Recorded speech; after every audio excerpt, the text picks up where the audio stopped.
Elohim, bukan Bapak Paulus? Jawab.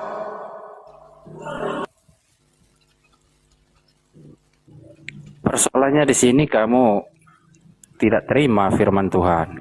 Bukan Susah. firman Tuhan. Yohanes 8 nomor 44, Yesus mengatakan, kamu menginginkan, iblislah yang menjadi bapakmu dan kamu mau melakukan keinginan-keinginan bapakmu. Yang saya tanya ini Bapak Elohim, bukan keinginan Bapak Paulus, Tante. Halo saudara mencerdaskan saya dulu Bang Zuma. Begini loh Bang Zuma. Apa? Anda meminta dalil sama mencerdaskan bangsa ini, ketika dia membuka dalilnya di Alkitab, di Matius, malah lu yang bilang itu bukan dalil, itu saya bukan tanya pernyataan Jokowi, Anda kasih pernyataan bom-bom. Anda waras kan? Yang saya minta adalah firman Elohim. Sejak kapan Paulus menjadi Elohim, Kucluk? Dasar manusia pemakan B2. Yang saya tanya firman Elohimnya. Apakah benar kata Yesus iblis yang menjadi bapakmu? Sampai-sampai ketika saya minta pernyataan Bapak Elohim, kok kasih Bapak Paulus botak? Lu sangat goblok. Lu minta dalil, dijawab dalilnya benar. Dalil itu yang saya minta, dalil dari perkataan Bapak Elohim, Tante. Dia sudah menjawab. Oh, jadi Paulus itu Elohim. Jadi Paulus itu Elohim. Paulus itu Elohim. Salam satu Tuhan.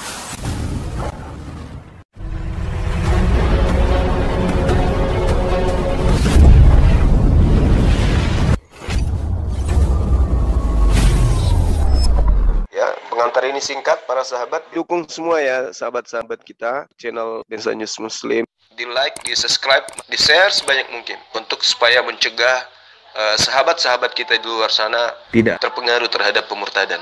Semoga Allah memberikan selalu sikap istiqamah. Salam satu Tuhan, Allahu Akbar. Elohim yang menyatakan silakan bunuh orang yang benar. Ente tunjukkan firman bapakmu yang iblis itu, Paulus si Dajjal. Apa sih orang ini? Kami di sini ingin mencerdaskan ente semua bahwa penyaliban itu adalah hal yang dimurkai oleh Bapak Elohim, tapi dicintai oleh Bapak Paulus botak agar kalian disesatkan oleh si botak. Paham ente? Yang saya minta, mana pengakuan dari Bapak Elohim yang disembah oleh Yesus? Bunuhlah Yesus, hambaku, anakku yang kukasihi, untuk dosa-dosa kalian wahai orang-orang kafir. Mana dalilnya? Ada Bang Suma? Mana? Ya silakan. Mana? Matius 26 ayat 31. Apa?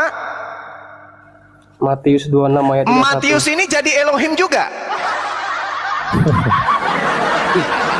Ini ada ngerti enggak sih Oten ini yang ditanyakan?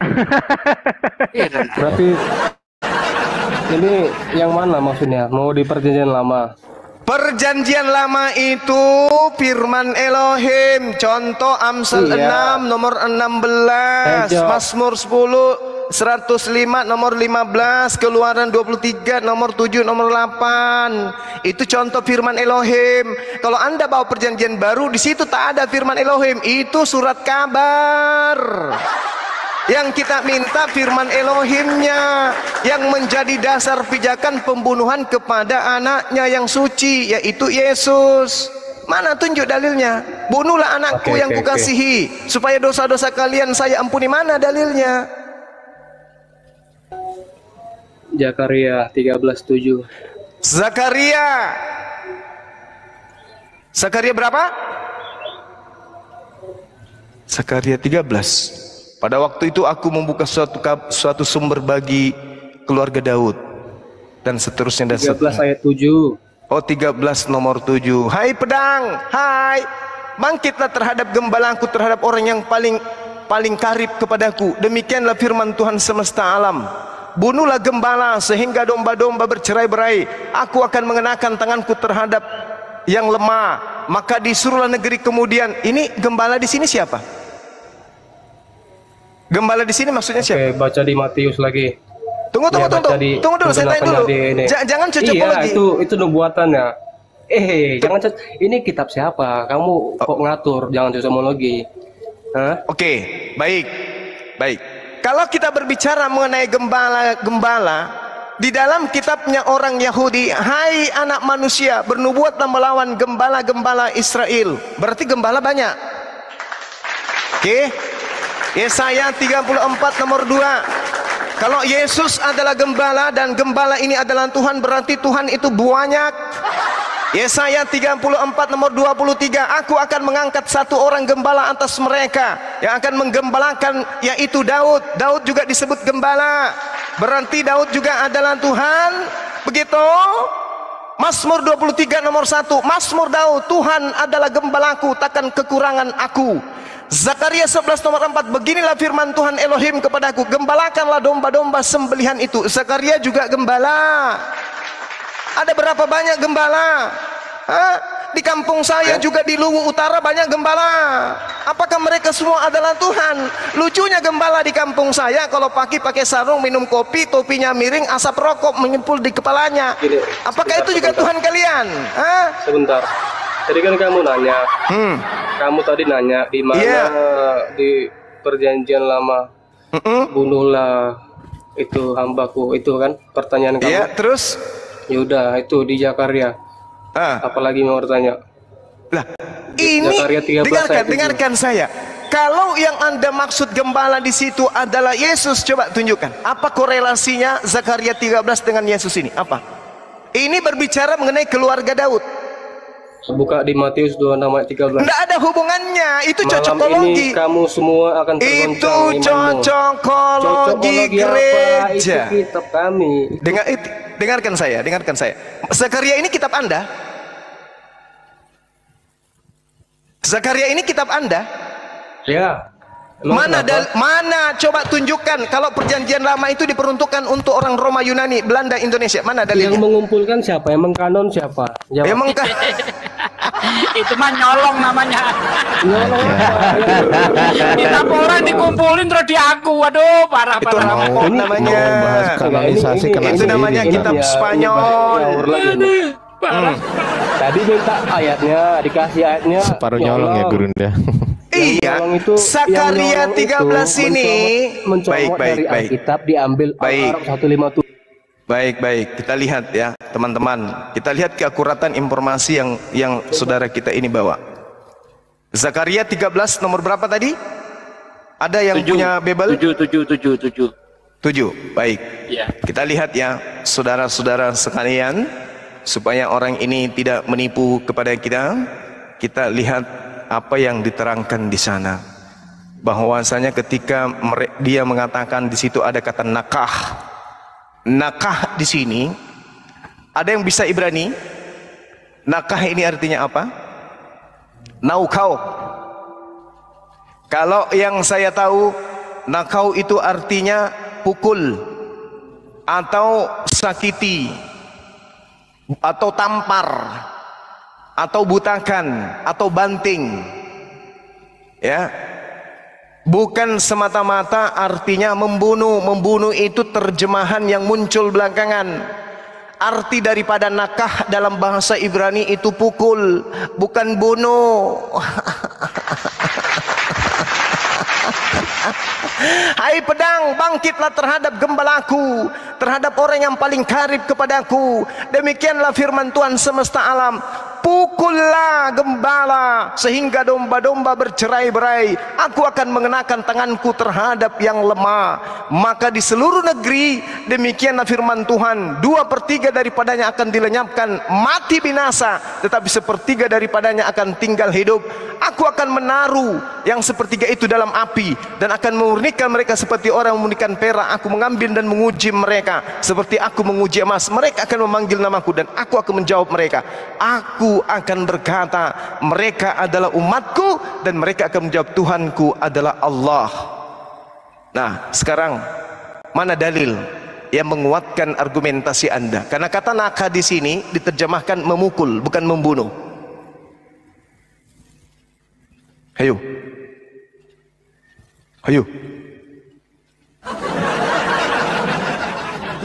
Itu terjemahan yang bagus itu yang ELT 3, Ki.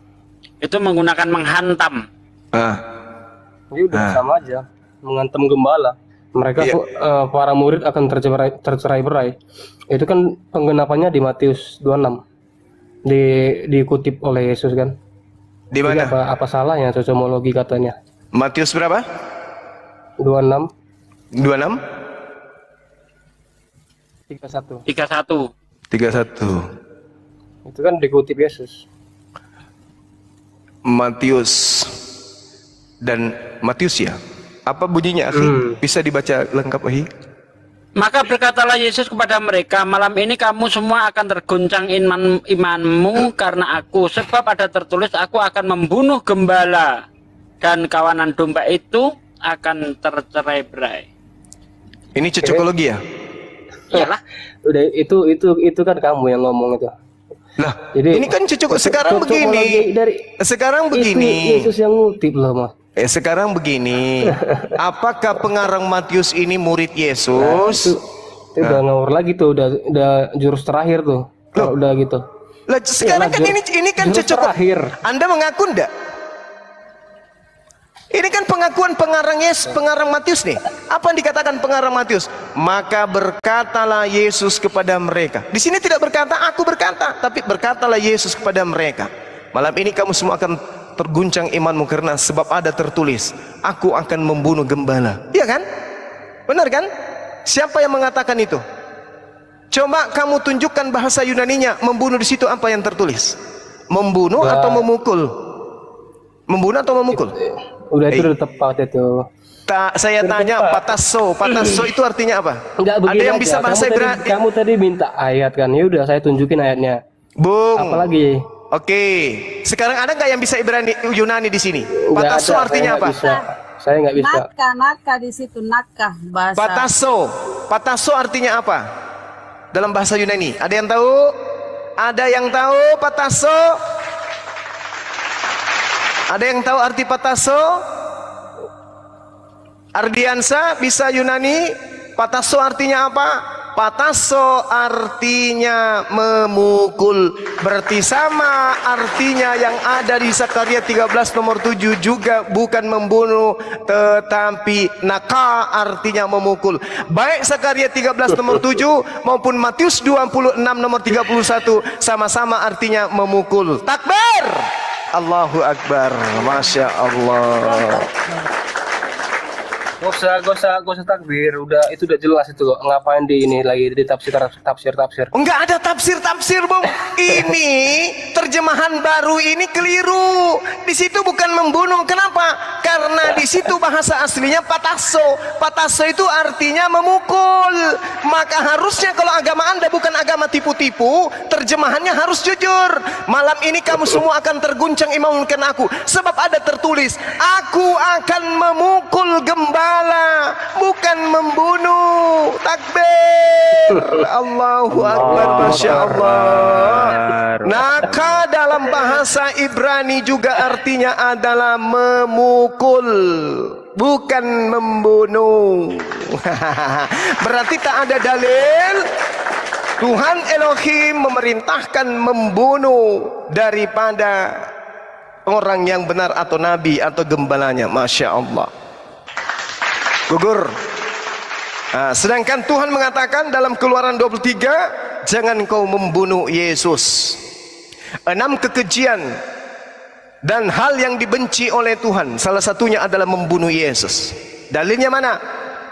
Amsal 6 nomor 16, Keluaran 23 nomor 7 nomor 8. Jadi tidak ada dalil. Malam Bang Suwa. Malam. Bisa nggak kita bahas pelan-pelan yang kamu sebut tadi? Boleh, Bung. Ya, baik. Nomor berapa? Mana? Apa? Dalil apa? Yang kamu bacakan tadi, Keluaran sama apa? 23. Ya. Oke. Silakan. Keluaran 23. Siap. Nomor 7 dan nomor 8.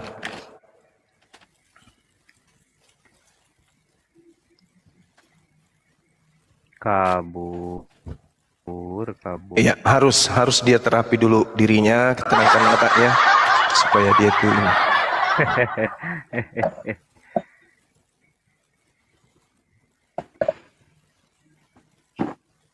23 ayat berapa bang? 23 nomor 7 nomor 8. Nanti juga saya akan tunjukkan dalil Tuhan melarang manusia menjadi Kristen. Tidak boleh jadi Nanti Kristen. kita bahas pelan-pelan. Ya, oke. Nanti kita bahas. Oke, sip. Ketika Anda sebutkan Terlalu, ayat, mohon maaf, Gurunda terlalu tinggi noise-nya, ini terlalu tajam noise-nya, mohon maaf. Punya aku ya? Iya Gurunda. Kok bisa ya? Coba saya matikan. Noise-nya dikit dikurangi. Bukan bunyi tapi apa tajam ini, apa gemanya tajam. Boleh. Udah bagus. Ya, mantap. Jadi silakan Anda tunjukkan dan saya akan menunjukkan larangan menjadi Kristen di dalam nanti kitabnya orang kita Yahudi. bahas satu-satu bang. Siap. Jangan Anda sebutkan ayat semua, namun nggak dibahas dulu. Gitu. Oke, baik. Silakan. Tadi keluaran berapa? 23 Pak ayat. Excelmo, izin bentar sebelum berlanjut. Ini saya sapa dulu. Pak Onoma ini Muslim apa Kristen, Pak Onoma? Iya, saya Kristen. Jadi maksudnya begini. Siap. Dengan Standby dulu, bentar. Jangan maksudnya begini. Ini bentar. Ya. Tenang, nyimak dulu ya. Silakan. Pelan-pelan bang, pelan-pelan. Iya, pelan. Satu-satu. Lanjut, Pak Excelmo, lanjut. Ya. Keluaran 23 ayat 7 sampai 10 ya, atau? 7 sampai 8 bang. Oh, 7. Ini perikopnya peraturan tentang hak manusia. Ya, ini di kitab saya peraturan tentang hak manusia. Di ayat yang ke-7 menuliskan bunyi demikian. Haruslah kau jauhkan dirimu dari perkara dusta, orang yang tidak bersalah dan orang yang benar tidak boleh kau ubah. Ya, orang yang benar tidak boleh kau bunuh, sebab aku tidak akan membenarkan orang yang bersalah. Yang ke-8, ya, suap janganlah kau terima, sebab itu membuat Lu ngapain sih? Lu ngapain? Biar. Kok gitu sih kalian, katanya pintar-pintar tapi aduh nggak menghargai orang kalian. Kenapa sih? Santai aja Bang Sugi. Lanjut bang. Lanjut Ya, Bang. nggak boleh gitu loh. Ya, bentar. Nah, di ayat ke-8, suap janganlah kau terima, sebab suap membuat buta mata seorang-orang yang melihat dan memutar balik berkata orang-orang yang benar. 9, orang asing janganlah kamu tekan, karena kamu sendiri telah menekan keadaan jiwa orang asing, sebab kamu pun dahulu adalah orang asing di tanah Mesir. Yang 10, 6 tahun lamanya engkau menabur di tanahmu dan mengumpulkan hasilnya. Ya. Ya, gimana bang? Ya, kan ini Bang berbicara tentang peraturan. Ya, perintahnya di situ apa? Manusia. Boleh ndak menurut data ini membunuh Yesus? Menurut data ini boleh ndak Yesus Tidak ada dibunuh? kata tentang membunuh Yesus Bang sini. Oke. Memang nggak ada nama Yesus di situ. Peraturan tentang hak manusia. Oke. Bukan peraturan membunuh manusia Bang. Tetapi Ini Abang tahu dalilnya ini, Bung. Dalilnya ini, haruslah kau jauhkan dirimu dari perkara bohong. Ayat berapa itu? Nomor 7. Oke. Orang yang tidak bersalah dan orang yang benar tidak boleh kau bunuh. Menurut dalil ini, boleh nggak Yesus dibunuh? Di sini Bang katakannya perikopnya sudah jelas Bang. Hak-hak manusia. Saya ulang tapi Bang ya. Itu bukan untuk dibunuh, tapi udah memang pembuatannya untuk dibunuh. Dia memang udah mati, memang untuk dibuat untuk mati. saya gitu. ulang lagi. Ini dalil keluaran ini kitabnya siapa Bang? Orang Yahudi kan? Oke. Orang Yahudi boleh nggak membunuh Yesus berdasarkan kitab mereka ini? Gak boleh, kenapa? Gak boleh. Itu abang tahu. Berarti Tuhan tidak membolehkan pembunuhan terhadap Yesus, betul? Terus? Oke. Nah, menurut Yesus, di dalam Matius 19 boleh nggak membunuh Yesus? Di data nomor 18-nya. Apa sebabnya engkau bertanya kepadaku tentang baik? Hanya ada satu yang baik. Tetapi jikalau engkau ingin masuk ke dalam hidup, turutilah segala perintah Allah. Kata orang itu, perintah yang mana? Kata Yesus, jangan membunuh. Menurut Yesus, boleh nggak Yesus dibunuh? Aduh, Bang. Kok aduh sih? Ini katakan haruslah kamu jauhkan. Gimana sih kamu? Maksudnya? Ayat ke-7 itu dikatakan haruslah kamu jauhkan, bukan haruslah kamu bunuh. Harus jauhkan. Harus Berarti kau hindari, jauhkan Bang. dirimu dari perkara dusta. Ini Bang berarti haruslah kamu jauhkan. Berarti nggak boleh seperti itu. Gimana sih kamu? Iya, orang yang tidak bersalah dan orang yang tidak benar. Nih, orang yang benar dan orang yang tidak bersalah tidak boleh kau bunuh. Betul? Aduh. Lu kok aduh? Ini sudah jelas dikatakan. Ya.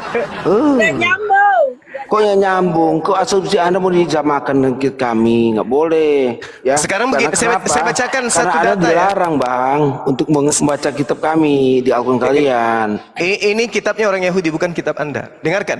Iya, Haruslah kita- kau jauhkan. Dengarkan. Haruslah kau jauhkan dirimu dari perkara dusta. Ini perintahnya, kita nggak boleh percaya kepada kebohongan. Betul?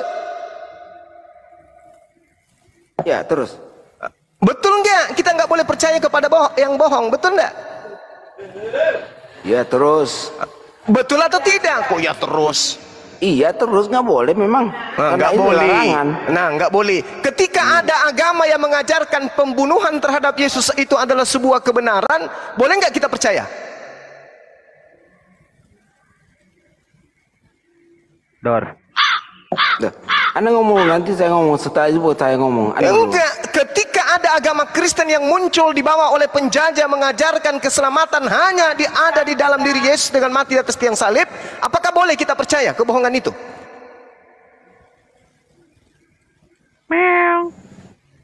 Udah?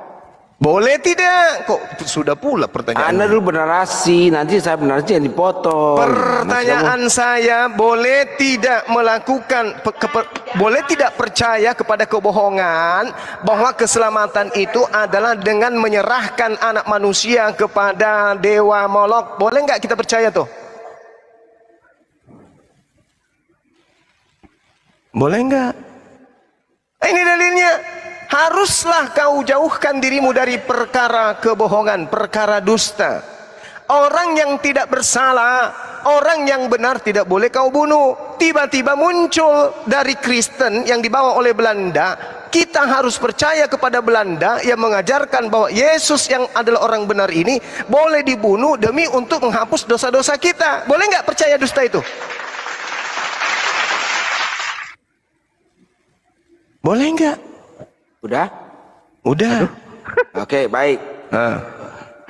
Ya, dari nasihat Anda Bang sudah salah Bang semua ya. Bahwasanya kami udah jangan potong. Kamu tadi ngomong saya potong, gimana sih kamu?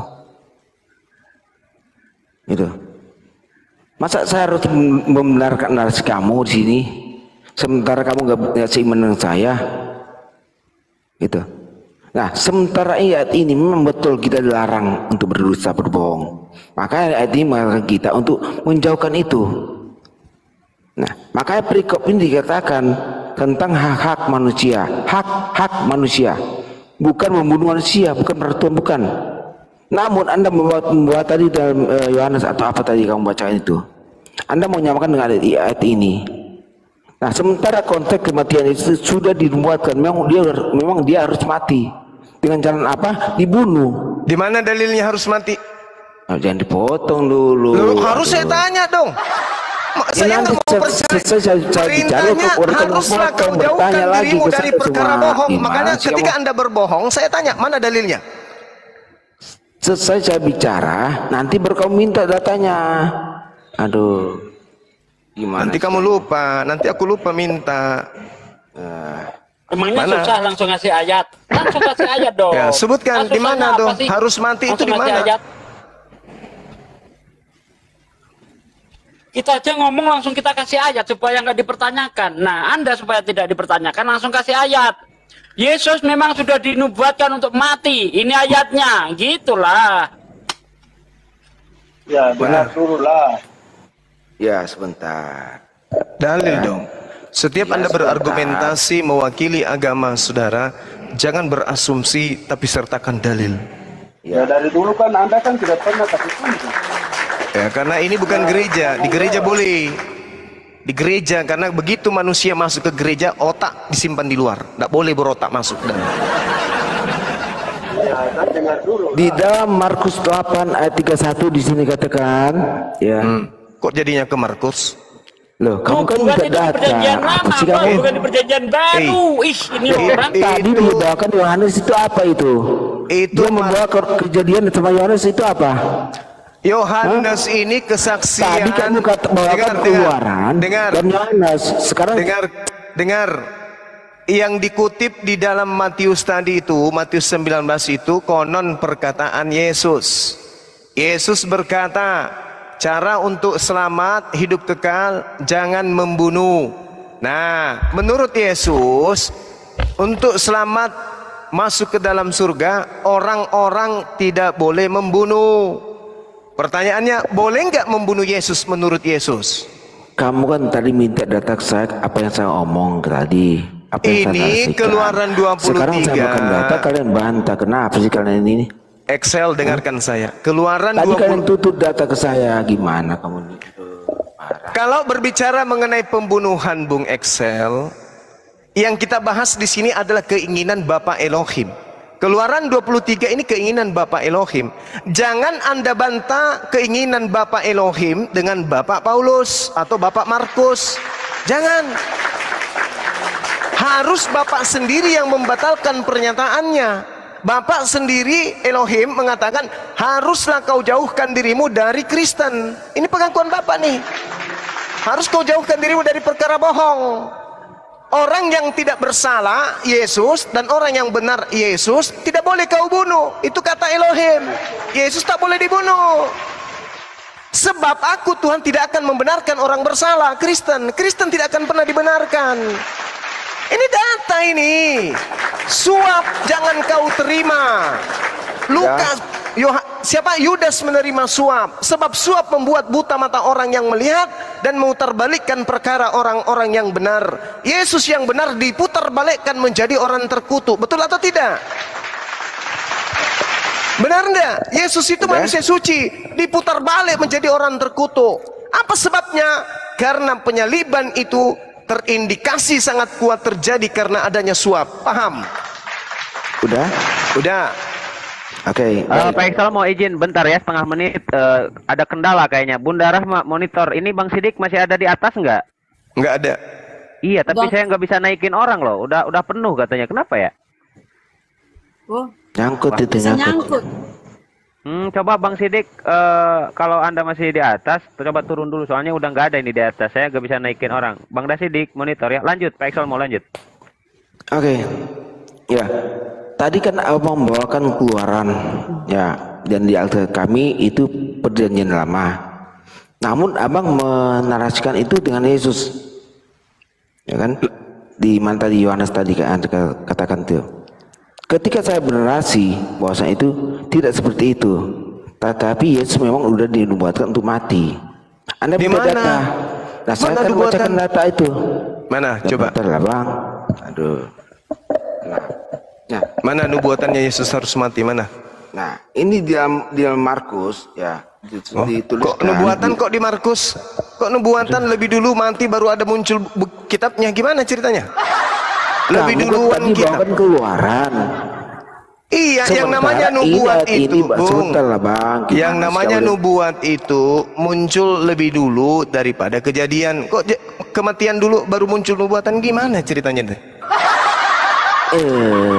Markus itu ditulis kapan? Ayat ini bang, sebentar lah, kasih kesempatan saya ngomong. Saya tanya dulu, duluan mana kejadian penyaliban daripada buku Markus muncul? Duluan mana?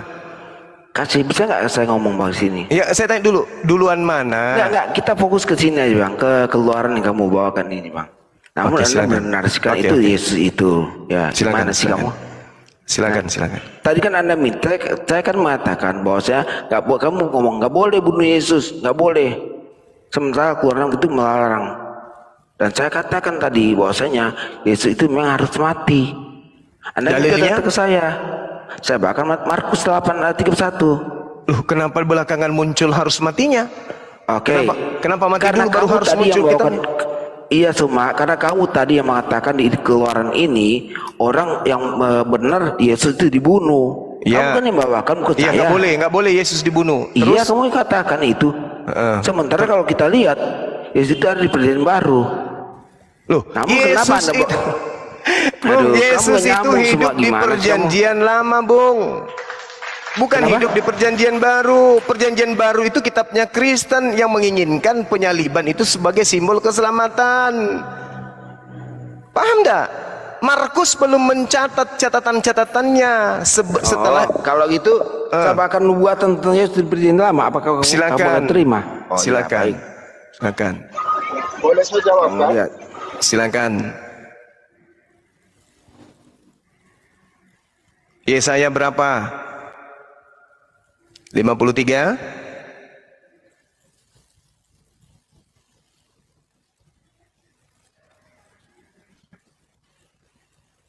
Bentar. Syukran. Syukur. 10. 53, 10 sampai 12. Itu Yesaya 53 gitu. Sebentar, bukan. Iya, 10 sampai 12. Bukan. Bentar, Pak Onoma, kita tunggu sampai 2 hari lagi datang kiamat. Ya silahkan Pak Ekselmo. Bang Dewa, assalamualaikum warahmatullahi wabarakatuh. Bang Dewa. Assalamualaikum warahmatullahi wabarakatuh. Waalaikumsalam warahmatullahi wabarakatuh. Lanjut jalan tol. Di dalam Kejadian 49 ayat 10 di sana dikatakan tongkat kerajaan tidak akan beranjak dari Yehuda ataupun lambang pemerintahan dari antara kakinya sampai dia datang dan hendak atasnya, maka kepadanya akan takluk bangsa-bangsa lain.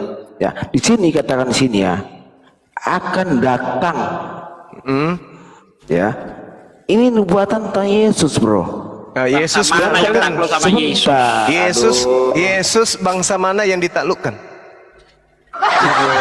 Kenapa? Kapan Yesus jadi raja? Ini tongkat kerajaan tidak akan beranjak dari Yehuda. Lambang pemerintahan tidak akan berpindah dari antara kakinya sampai dia datang yang berhak atasnya. Siapa dia? Yaitu yang akan menaklukkan bangsa-bangsa. Yesus menaklukkan bangsa apa aja? Kalau menurut kamu siapa itu? Saya tanya. Ini kalau kamu bantah, sekarang kamu sebutkan siapa itu yang bisa menaklukkan kalau bangsa saya mereka? Sebagai Muslim ditanya, ini Rasulullah Muhammad Sallallahu Alaihi Wasallam. Ngarang kan? Nah, sekarang mari kita perbandingkan dengan Yesus. Sekarang kita bandingkan. Yesus menaklukkan bangsa apa saja dan Nabi Muhammad SAW menaklukkan bangsa apa saja. Ayo. Yang memegang tongkat kerajaan siapa? Sekarang yang punya kerajaan yang berdiri. Memegang tongkat kerajaan sekarang siapa? Kerajaannya yang masih berdiri sampai hari ini itu siapa? Yesus. Mana kerajaan Yesus? Mana kerajaan Yesus? Tunjukkan. Kapan Yesus jadi raja? Coba tunjukkan. Santai aja, Bro. Kamu kok santai? Kamu santai? Tadi tuntut saya minta nubuatan. Ini nubuatan. Saya dengarkan. Tongkat kerajaan tidak akan beranjak dari Yehuda. Ingat Yeremia 31 nomor 31 sampai 33. Aku akan mengadakan perjanjianku kepada Bani Israel dan Bani Yehuda. Perjanjiannya adalah hukum-hukum kepada Bani Israel. Sekarang hukum-hukum itu dilanjutkan oleh siapa? Oleh dia yang mampu menaklukkan bangsa-bangsa dengan hukum-hukumnya. Sekarang hukum apa yang dibawa Yesus dan bangsa mana yang bisa dia taklukkan? Yudas aja dia tidak bisa taklukkan. Orang Roma yang datang menjajah pada saat itu tidak bisa ditaklukkan. Lalu gimana bisa Yesus duduk di situ? Rasulullah Muhammad SAW menaklukkan kekaisaran Romawi melalui sahabatnya, mengusir tentara Romawi yang sudah ratusan tahun menduduki tanah Yerusalem. Benar atau tidak? Benar. Yesus telah mampu mengusirnya. Yang mampu mengusirnya adalah sahabat baginda Rasulullah Muhammad SAW. Lu mau apa? Udah. Oke, baik. Oke. Jangan dipotonglah saya. Kenapa sih kalian ini? Aduh. Ya karena nggak nyambung ente. Kok nyambung? Nyambungnya di mana Yesus di sini? Tongkat kerajaan tidak akan beranjak dari Yehuda. Sementara sekarang kamu saya tanya. Data pertama kamu bawakan dalam Keluaran tadi kamu bacakan. Di mana kata Yesus itu? Lah, coba. Orang yang tidak bersalah, Yesus bersalah atau tidak? Sekarang di mana kata Yesus? Saya tanya, Yesus bersalah atau tidak? Saya tanya, Yesus bersalah atau tidak? Data yang kamu bawakan tadi, bahwasanya itu untuk Yesus. Sekarang jelas dong. Hal yang sama yang kamu tanya ke saya. Di mana di mengatakan ini Yesus? Coba jawab. Orang yang tidak bersalah. Yesus orang atau bukan? Mana kata Yesus di sini? Orang ini merujuk kepada Yesus atau tidak? Bukan. Ini yang dibahas bukan masalah ada nama Yesus atau tidak. Bentar. Saya luruskan dikit. Ini yang dibahas bukan masalah ada nama Yesus atau tidak. Yang dibahas adalah nubuatan itu tepat untuk Yesus atau tidak. Bukan masalah namanya. Gitu loh. Gimana sih? Sugiono, tadi kan cuma membawakan Keluaran 23 ayat 7 sampai 10. Namun dia bernarasi bahwasanya ini Yesus. Iya, karena Yesus tidak bersalah. Lah, atau kamu mau mengatakan Yesus bersalah? Data ini kamu tanya lagi sama saya. Mana kata Yesus di situ? Tidak tanya sekarang nama Yesus. Berbicara mengenai Yesaya Kejadian 49 nomor 10, meskipun tidak disebutkan nama Yesus, bisa saja itu adalah Yesus. Kalau Yesus mampu menaklukkan hukum kepada bangsa-bangsa, bisa nggak Yesus menaklukkan Bani Israel pada saat dia datang? Bisa nggak? Bisa nggak? Bukankah dia yang justru dibunuh di atas tiang salib? Udah? Ya udah. Bisa enggak Yesus menaklukkan Bani Israel? Bisa enggak? Bisa tidak? Dor juga ini. Cocok enggak? Cocok tidak? Ini masalah cocok dan tidaknya ini. Tadi kamu bawakan data di Keluaran 23, ya. Namun kamu menyamakan bahasa itu, data itu Yesus. Nah, ketika saya bawakan data juga, Yesus tidak bersalah, cocok enggak untuk Yesus? Aduh, Yesus tidak bersalah, cocok tidak untuk Yesus. Enggak cocok, berarti Yesus orang berdosa. Sekarang Sugiono, kamu baca perikopnya itu. Hak-hak manusia. Kamu kenapa sih? Namun data ini bisa itu perikop yang Anda baca tuh. Perikop yang Anda baca itu termasuk firman Tuhan kah? Gimana peraturan tentang hak-hak manusia. Itu apa? Susah diskusi sama kalian nih. Saya tanya. Kok dipotong-potong? Saya tanya. Peraturan tentang hak-hak manusia itu firman Tuhan kah atau catatan pengarang? Catatan. Itu catatan itu. Ente catatan juga demi untuk menyesatkan orang, catatan pun Anda ambat. Yang sesat kalian, bro. Saya tanya, saya tanya kepada saudara. Ya. Menurut saudara, Yesus ini orang bersalah atau orang yang tidak bersalah? Coba jujur. Iya, dia tidak bersalah. Tidak bersalah.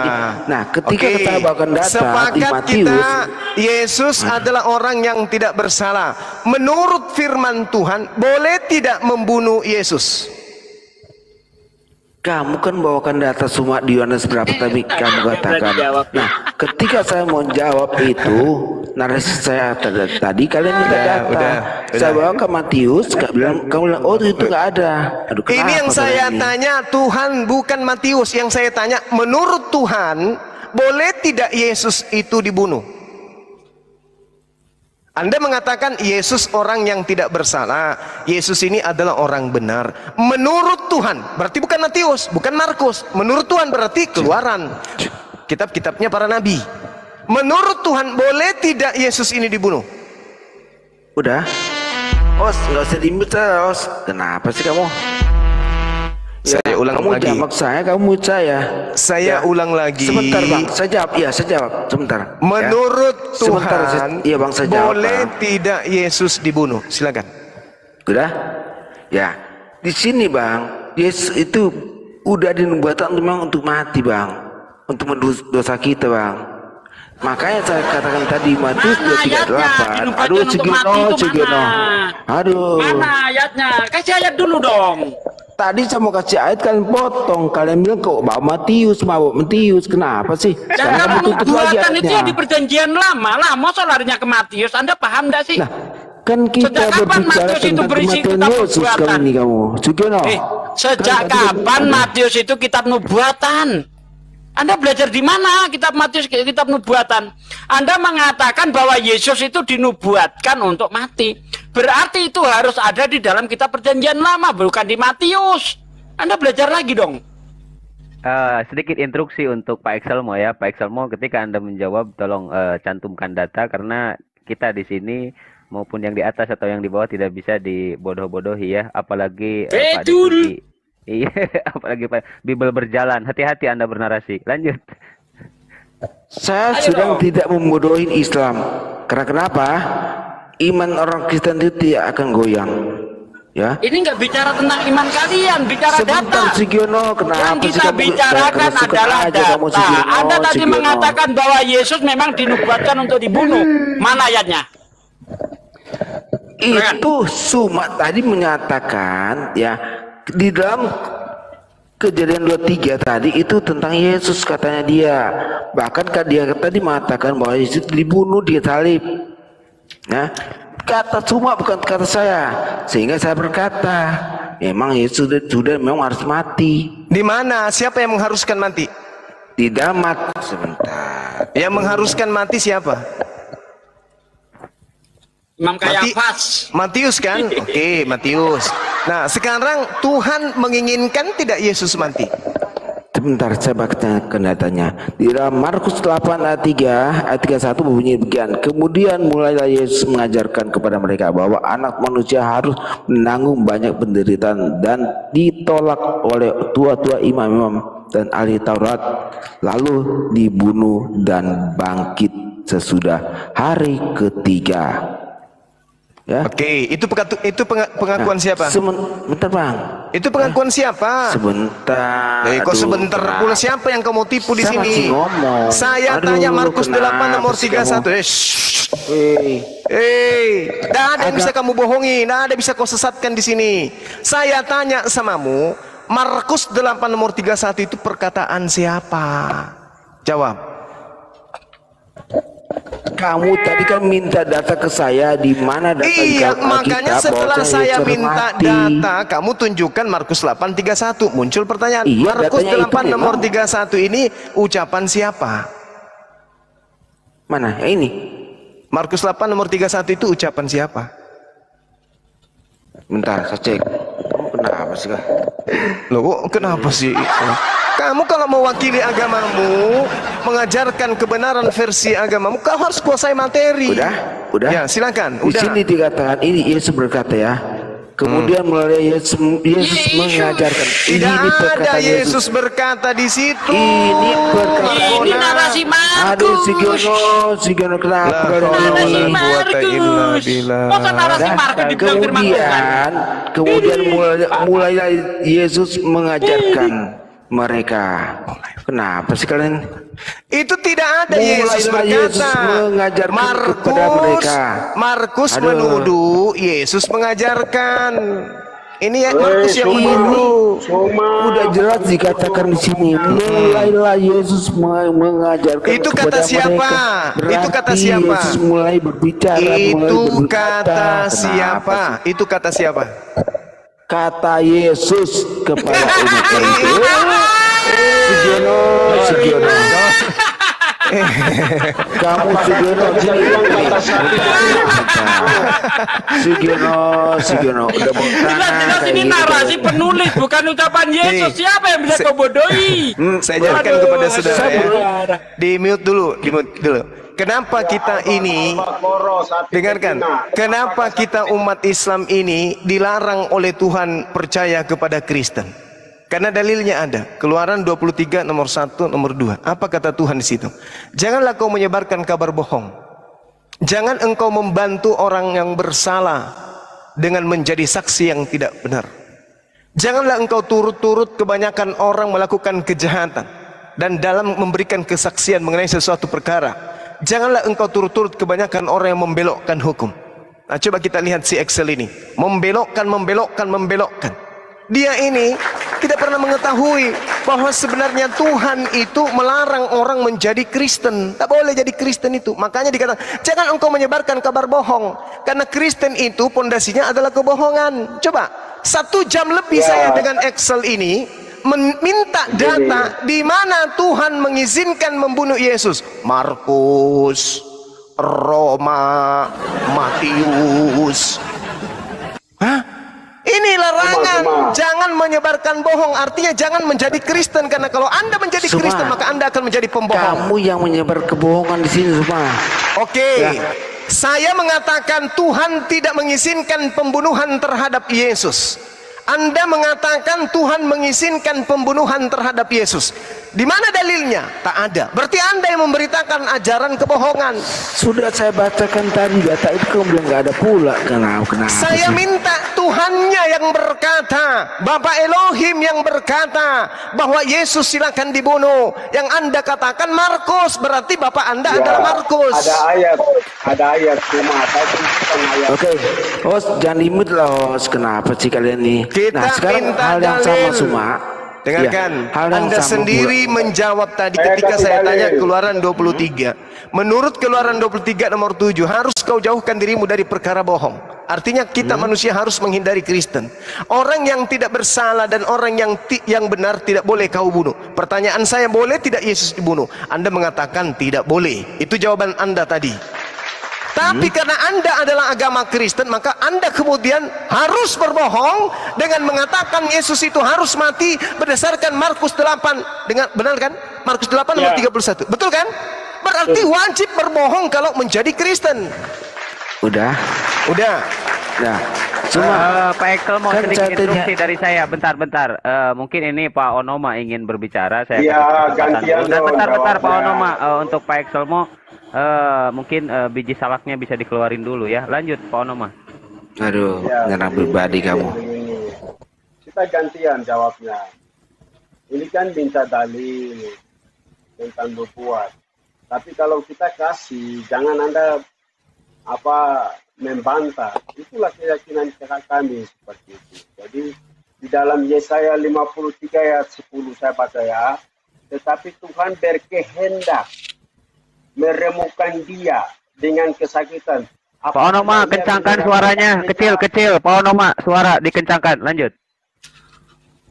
Ya, jadi dalam nubuatan itu Tuhan berkehendak meremukkan dia dengan kesakitan apabila ia menyerahkan diri sebagai korban penebus salah. Di situ sudah jelas.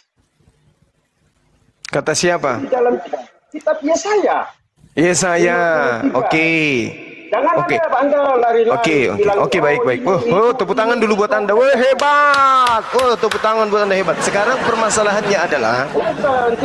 permasalahannya adalah saya tanya dulu Anda.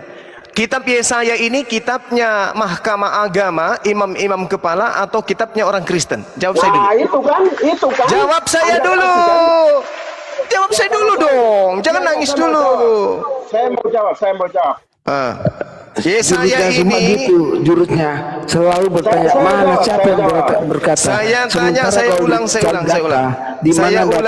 Saya ulang. Kristen ini adalah agama dari barat. Saya tanya dulu.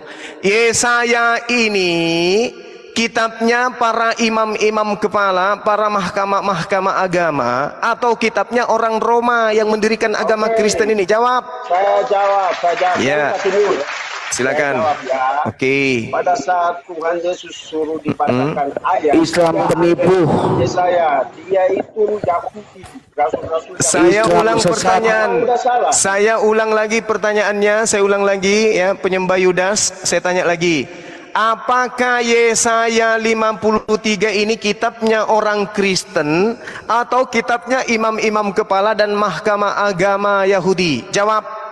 Itu kitabnya Tuhan Yesus dan rasul-rasul. Nenekmu kiper, colokin tanganmu ke anusmu, habis itu kamu jilat. Tak ada orang Islam yang kau mau tipu di sini, nggak ada. Tak ada orang Islam yang bisa kamu bohongi di sini. Makanya Keluaran 23 nomor 1 nomor 2 larangan menjadi Kristen. Karena agama Kristen ini adalah agama kebohongan, agama yang penuh dengan kebohongan. Saya ulang pertanyaan saya ulang, siap-siap colok anusmu ya. Dengarkan pertanyaan saya, dengarkan. Yesaya yang kau jadikan sebagai nubuatan untuk Yudas, itu kitabnya imam-imam kepala dan mahkamah agama serta orang terpelajar di antara mereka yaitu orang-orang Farisi, atau kitabnya orang Romawi pendiri agama Kristen? Jawab. Itu kitabnya orang Yahudi, Yesus Yahudi, rasul-rasul. Ah, bagus.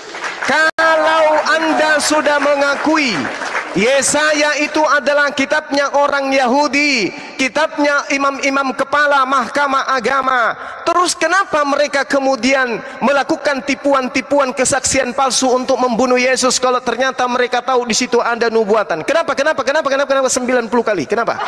Kita sudah jawab, sudah ada nubuatan clear. Coba colok lagi satu kali, mana tahu bisa terangsang ante, bisa otaknya berfungsi. Colok lagi sekali anusnya, habis itu jilat, mana tahu bisa sehat. Kalau imam-imam kepala di dalam Matius 26 nomor 59 melakukan kesaksian palsu demi untuk membunuh Yesus dan ternyata ada nubuatannya, untuk apa mereka melakukan kesaksian palsu, tante? Yesaya 53 ayat 10 sudah clear. Apakah orang-orang Farisi mahkamah agama tidak membaca Yesaya nomor 10 tersebut? Sudah clear Yesaya 53 ayat 10. Penumpang gelap penyembah Yudas, apakah imam-imam kepala mahkamah agama tidak mengerti kitab Yesaya sedangkan Anda yang tidak ngerti Ibrani lebih paham? Sudah ada sejak lama, sudah dinubuat. Dinubuatkan. Kalau ada nubuatan Yesus mati di atas tiang salib, kenapa kemudian Kayapas bernubuat untuk kematian Yesus lagi di tahun itu? Kenapa 90 kali? Kenapa?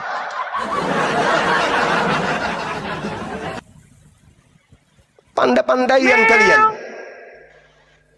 Di dalam Yohanes 11, mulai hari itu mereka sepakat membunuh Yesus. Kenapa mereka sepakat membunuh Yesus? Karena Kayapas bernubuat tahun itu dan berkata, kamu tidak tahu apa-apa dan kamu tidak insaf, bahwa lebih berguna bagi kamu jika satu orang Yesus mati untuk bangsa kita daripada seluruh bangsa kita ini binasa. Hal itu dikatakannya bukan dari dirinya sendiri, tetapi sebagai imam besar pada tahun itu. Kayapas bernubuat, isi nubuatannya adalah teng teng teng teng teng teng teng teng teng pram pam pam pam pram pam pam pam. Inilah isi nubuatan pada tahun itu yang dinubuatkan oleh imam besar Kayapas. Preteng teng teng teng, Yesus akan mati untuk bangsa Israel. Dan bukan untuk bangsa Israel saja, tetapi juga untuk mengumpulkan dan mempersatukan anak-anak Elohim yang bercerai-berai. Maka mulai hari itu mereka sepakat membunuh Yesus. Itu isi nubuatannya. Isi nubuatan Kayapas yang dikarang tahun itu juga adalah Yesus harus mati untuk bangsa Israel. Tetapi Tuhan berkehendak menemukan dia. Mama itu Yesaya 53 tidak dijadikan sebagai alasan untuk membunuh Yesus, kucluk. Kalau Yesaya 53 Anda gunakan, orang-orang ahli Taurat lebih menggunakan itu, tapi faktanya tidak. Kenapa? Karena Yesaya 53 itu bukan untuk Yesus, tante. Bukan untuk Muhammad. Kenapa larinya ke Nabi Muhammad, kucluk? Ini di Yohanes 11 diceritakan bahwa Kayapas imam besar. Kenapa dia dianggap imam besar? Karena dia ahli Taurat, dia ahli Yeremia, dia ahli kitab-kitab yang ada pada saat itu. Ente siapa? Bahlul kitab. Ente itu bukan ahli kitab. Ahli kitab tidak menjadikan kitab Yesaya sebagai nubuatan untuk Yesus. Muncul bahlul kitab menganggap Yesaya sebagai nubuatan untuk Yesus. Sedangkan yang punya kitab mengarang nubuatan tahun itu juga untuk membunuh Yesus. Kalau ada nubuatan di Yesaya untuk Yesus, para ahli kitab tidak akan melakukan nubuatan di dalam pengajaran mereka. Syukran. Tetapi Tuhan berkehendak meremukkan dia. Mama lalae. Itu kitabnya Bani Israel. Anda kan minta dalil. Itu kitabnya Bani Israel. Emangnya kita mau pakai bentar, Onoma, aduh, ini kasihan Gurunda. Anda ini dari tadi gitu-gitu aja. Bentar, nyimak dulu Onoma ya. Bentar, Onoma. Nyimak dulu, bikin kopi campur masako ya, jangan lupa. Lanjut, Bang Chandra, barangkali silakan Bang Chandra. Barangkali agak sehat. Begini, maksudnya membuat kok masa kita. Onoma, aduh, lanjut, begini. Bang Chandra. Halo, lanjut. oke, begini. Saya kira perdebatan ini cukup panas dan ranahnya pun udah saling menghina seperti Bang Juma mengatakan monyet lah, mengatakan apa lah ya. Tunggu. Enggak ada. Hei, jangan khutbah di sini, bukan gereja. Tidak ada menghina di sini. Ini bukan berkhotbah. Bedakan. Iya, kita di sini lagi diskusi. Kalau Anda ingin khotbah, nanti aja di gereja. Mendingan turun. Silahkan tanggapi. Saya bukan nyuruh untuk berkhotbah. Silahkan tanggapi saja. Silahkan. Ya, begini maksud saya, kan minta dalil. Jadi saya kan pasti tunjukkan Alkitab saya. Itu kitabnya Yahudi. Jangan kau ngaku-ngaku itu kitabmu. Ya. Kamu itu Kristen. Iya, Kamu bukan Yahudi. Minta dalil. Iya, Anda menunjukkan Yesaya 53. Yesaya 53 ini kitabnya Anda atau kitabnya ahli kitab? Terus saya ambil Al-Quran. Loh, ambil kitabmu perjanjian barumu itu. Loh, kalau saya tunjukkan perjanjian baru, Anda bilang nanti kata Markus. Sekarang begini, Saudara Onoma. Sekarang dengarkan saya. Yohanes 11. Susah mau diskusi sama Anda, susah sekali. Memang susah, Anda tidak pakai otak. Ya, karena Anda cuma pakai dengkul. Iya, mulutmu lebar, jadi susah mau bicara. Sekarang saya tanya kepada saudara, Yesaya 53 itu kitab Anda atau kitabnya para ahli kitab? Jawab dengan jujur. Alkitab, keyakinan kita. Anda kok terlalu usil. Kenapa kayak gitu jawabannya? Anda kan mengambil kitabnya orang Yahudi. Pertanyaan saya, Yesaya 53 itu kitab Anda atau kitabnya para ahli kitab?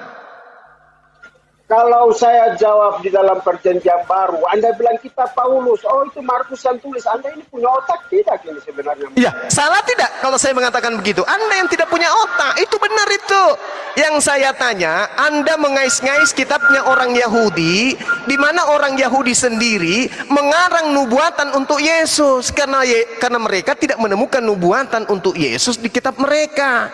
Anda muncul kemudian 2000 tahun muncul mengambil kitabnya orang Yahudi bahwa itu nubuatan untuk Yesus. Kalau itu nubuatan untuk Yesus, maka imam kepala mahkamah agama tidak akan melakukan kebohongan demi untuk membunuh Yesus, melainkan mereka akan menjadikan nubuatan itu sebagai alasan pembenaran. Tapi faktanya apa? Mulai hari itu mereka sepakat untuk membunuh Yesus. Narasimu sudah membuat Anda dungu sendiri, Suma. Mulai hari itu mereka sepakat untuk membunuh Yesus. Karena itu Yesus tidak tampil lagi di muka umum. Kenapa Yesus tidak tampil lagi di muka umum? Apa alasannya?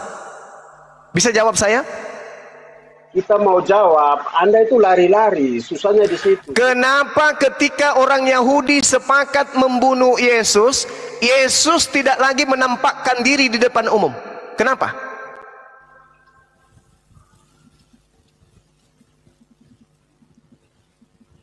Meow.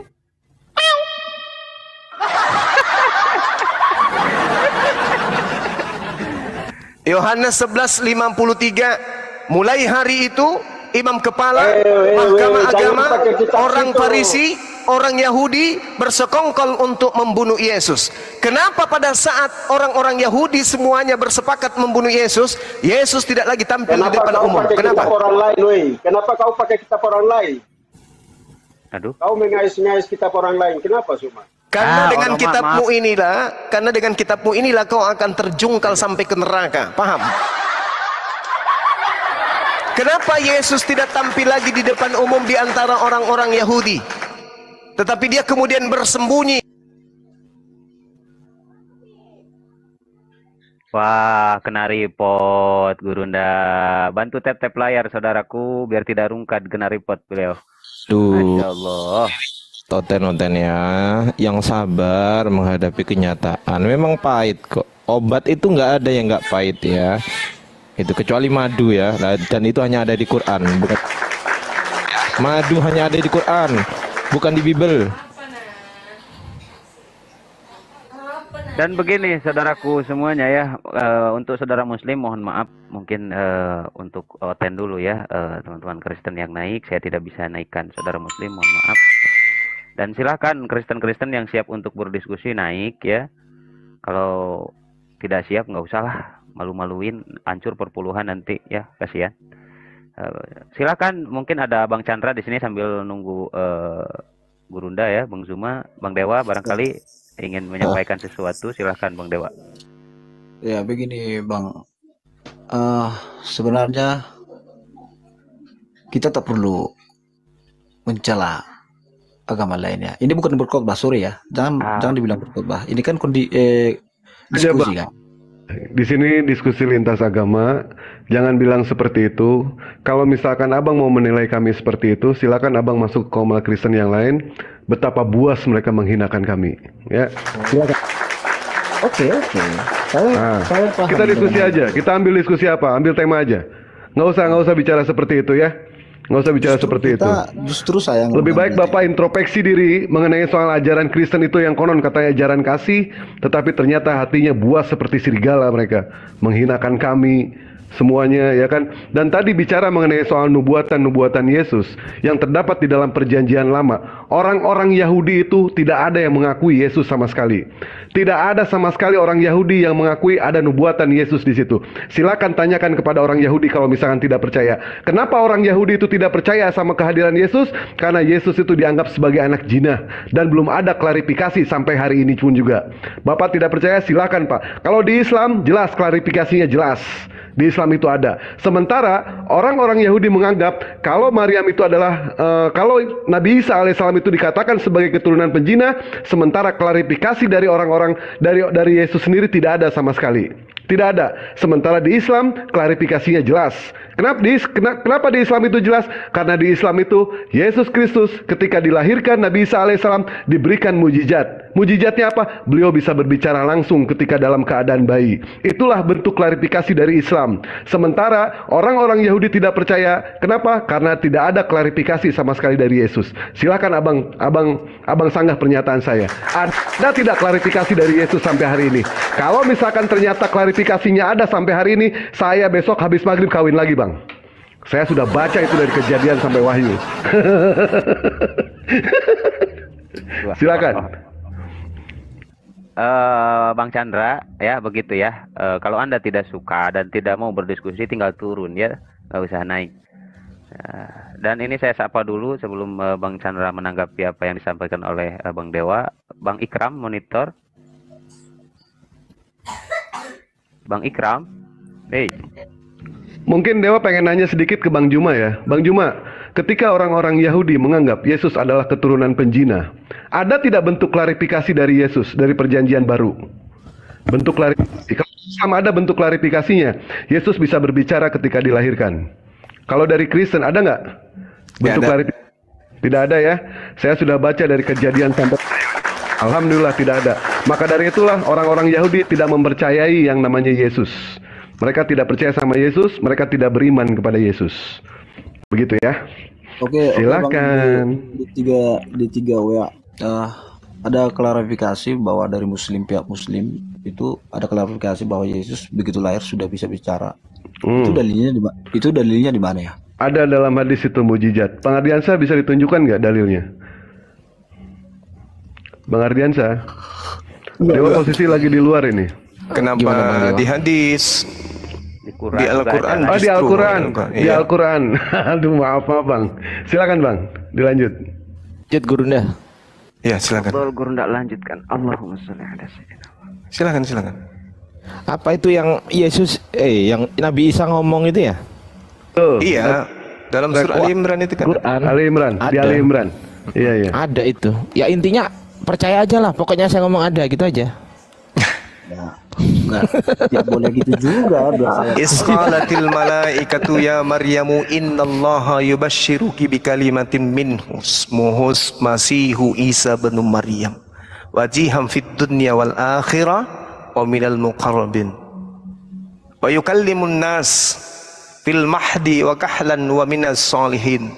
Dan Isa alaihissalam berbicara dengan mereka manusia pada saat itu mulai dari dalam buayan ibunya, dan ketika sudah dewasa dia tidak termasuk dia termasuk orang-orang yang soleh. Lalu Maryam kemudian berkata kepada mereka, qalat, kepada Allah dia berkata, qalat rabbi, ya Tuhanku, anna yakunu li waladun walam yamsasni bashar. Bagaimana mungkin aku mempunyai anak padahal tidak ada seorang laki-laki yang pernah menyentuhku. Qala, Allah berfirman kepadanya, kadzalikillah yakhluqu ma yasha. Dia Allah berkata, demikianlah aku menciptakan apa yang aku kehendaki. Apabila menetapkan sesuatu, maka cukup berkata, fa innama yaqulu lahu kun fayakun. Maka aku mengatakan jadi, maka jadilah. Wa yu'allimuhul kitab wal hikmah wat Torah wal Injil. Dan Isa kemudian, dan Allah kemudian mengajarkan kepada Nabi Isa kitab, hikmat, Taurat dan Injil.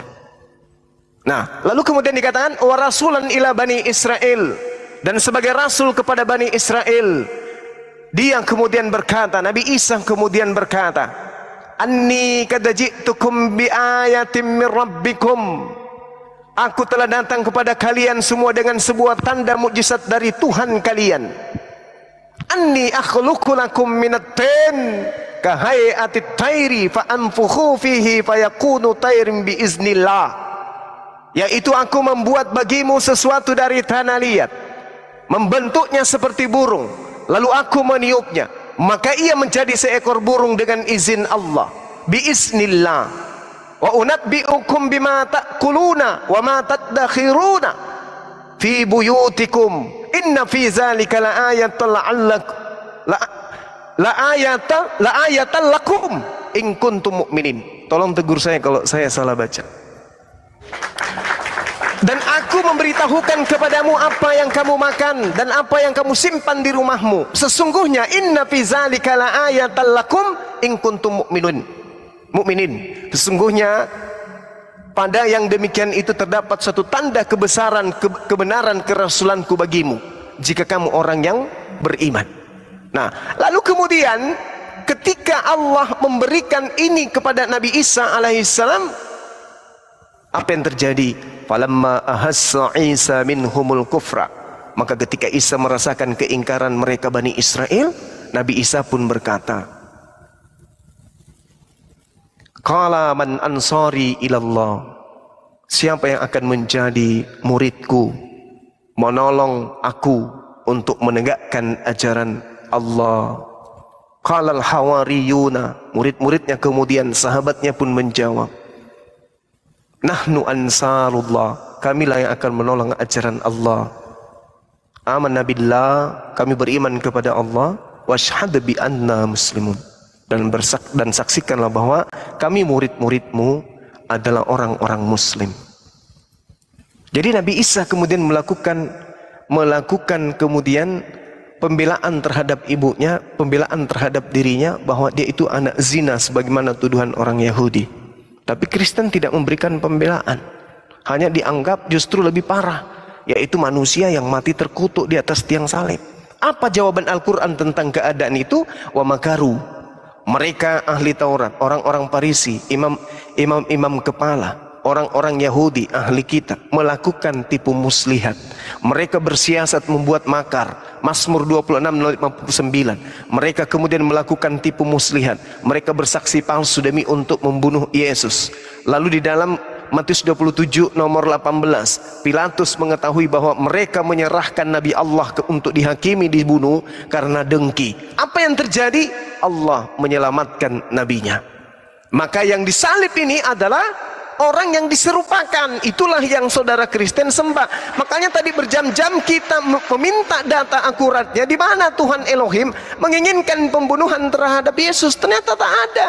Kalau tidak ada dan penyaliban itu betul-betul terjadi, maka benarlah Al-Quran bahwa penyaliban yang disalib bukan orang yang benar, bukan orang yang jujur, tetapi yang disalib itu adalah penggantinya. Menurut kitab saudara, Ulangan 21, 22, 23, Ulangan 27 nomor 25, yang mati di atas tiang salib adalah orang yang dikutuki oleh Tuhan. Siapa yang dikutuki oleh Tuhan? Yesus kah?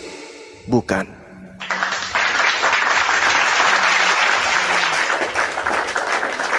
Berarti memang ada yang diselamatkan, ada yang disalibkan.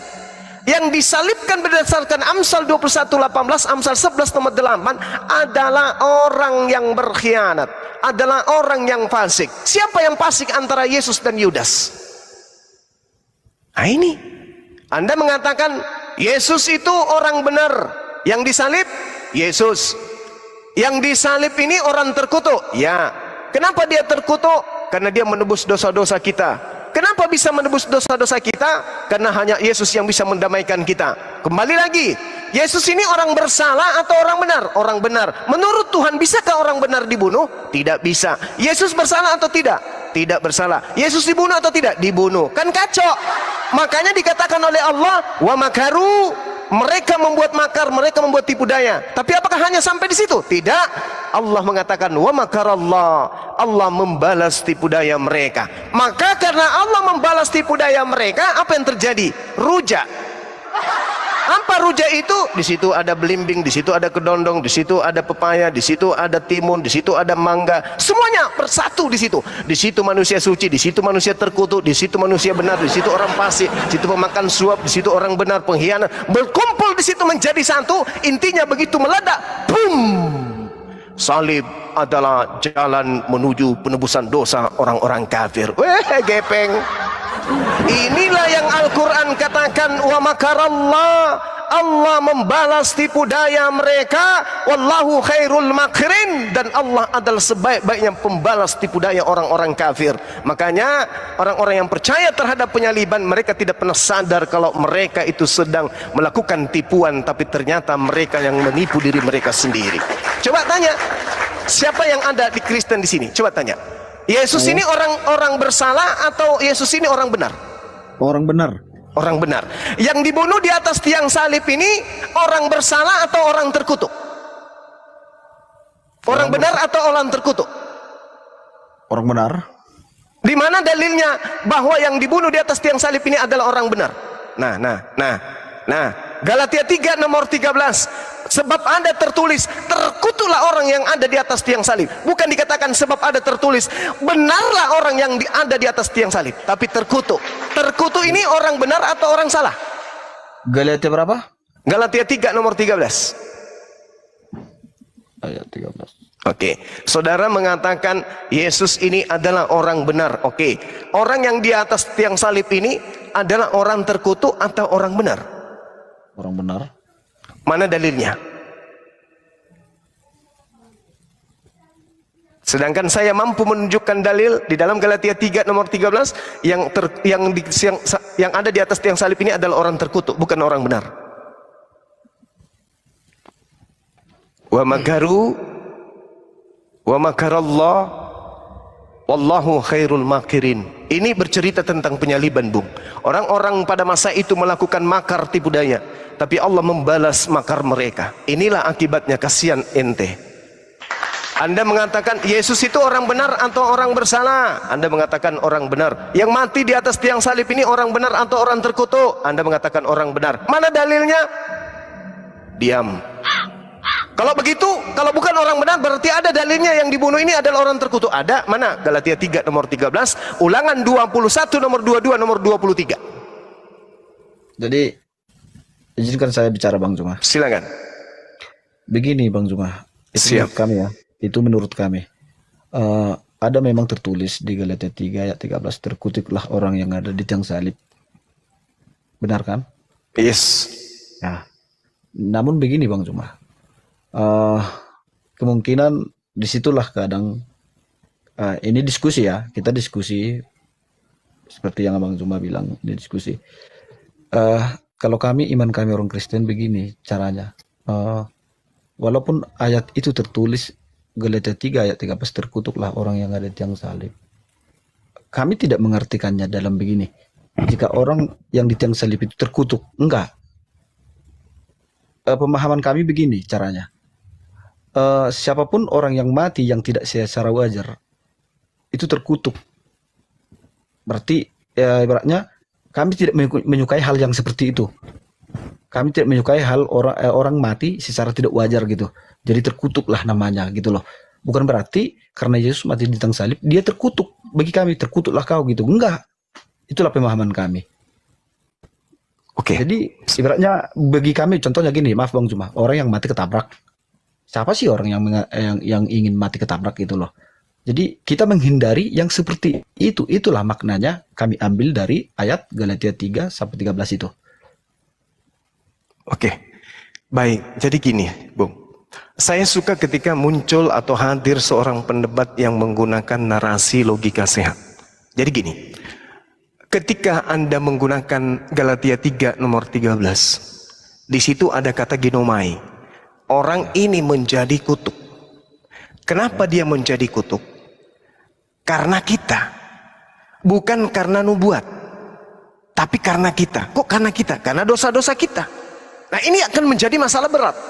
Karena Tuhannya orang Yahudi tidak pernah membunuh manusia untuk menebus dosa-dosa manusia. Tak pernah. Kecuali Dewa Molok. Ini pernah saya bahas ini. Dikatakan bahwasanya Yesus telah menebus kita dari kutuk hukum Taurat dengan jalan menjadi kutuk karena kita. Sebab ada tertulis. Nah ini dia. Poinnya di sini. Sebab ada tertulis. Kalau dikatakan ada tertulis, mutlak harus ada. Tidak bisa tidak ada. Maka setelah kita selidiki, terkutuklah orang yang ada di atas kayu salib ini. Tertulisnya di mana? Ternyata tertulis di Ulangan 21 nomor 22 sampai nomor 23. Mari kita berselancar ke sana. Apa yang dikatakan yang tertulis ini? Apabila seseorang berbuat dosa yang sepadan dengan hukuman mati. Pertanyaannya, Yesus yang orang benar menurut kata ente barusan, mati di atas tiang salib itu adalah orang benar. Sedangkan menurut yang tertulis, apabila seseorang berbuat dosa yang sepadan dengan hukuman mati. Kembali saya bertanya, dosa apa yang Yesus lakukan sehingga dia dihukum dengan hukuman yang sepadan dengan hukuman mati? Dosa apa yang Yesus lakukan? Oke, saya jawab Bang Juma. Silakan. Begini dia Bang Juma. Bagi kami orang Kristen, Yesus itu tidak berdosa. Bagus. Dan tidak berdosa. Dan satu lagi, sebelum saya jawab ke intinya, saya cerita 10 detik. Orang Kristen tidak pernah menyukai orang Yahudi. Itu satu. Orang Kristen tidak pernah menyukai orang Yahudi. Itu dicatat. Nah, Yesus tidak pernah berbuat dosa.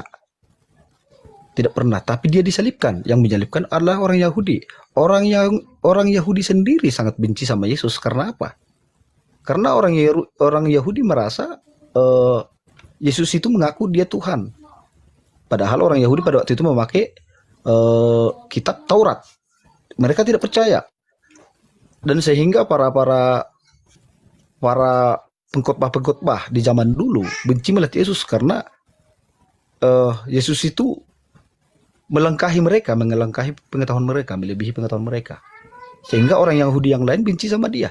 Tapi kalau orang Yahudi 12 murid Tuhan Yesus percaya sama dia. Maka inisiatif untuk menyalibkan Yesus bukan dari orang Yahudi 12 murid Yesus, bukan. Orang Yahudi yang lain. Orang Yahudi yang bukan dari tanah Nazaret, itulah yang menyalibkan Yesus. Jadi kalau dibilang kami benci Yahudi, pasti. Orang Kristen di dunia benci sama Yahudi, pasti. Begitulah kira-kira Bang Juma. Oke.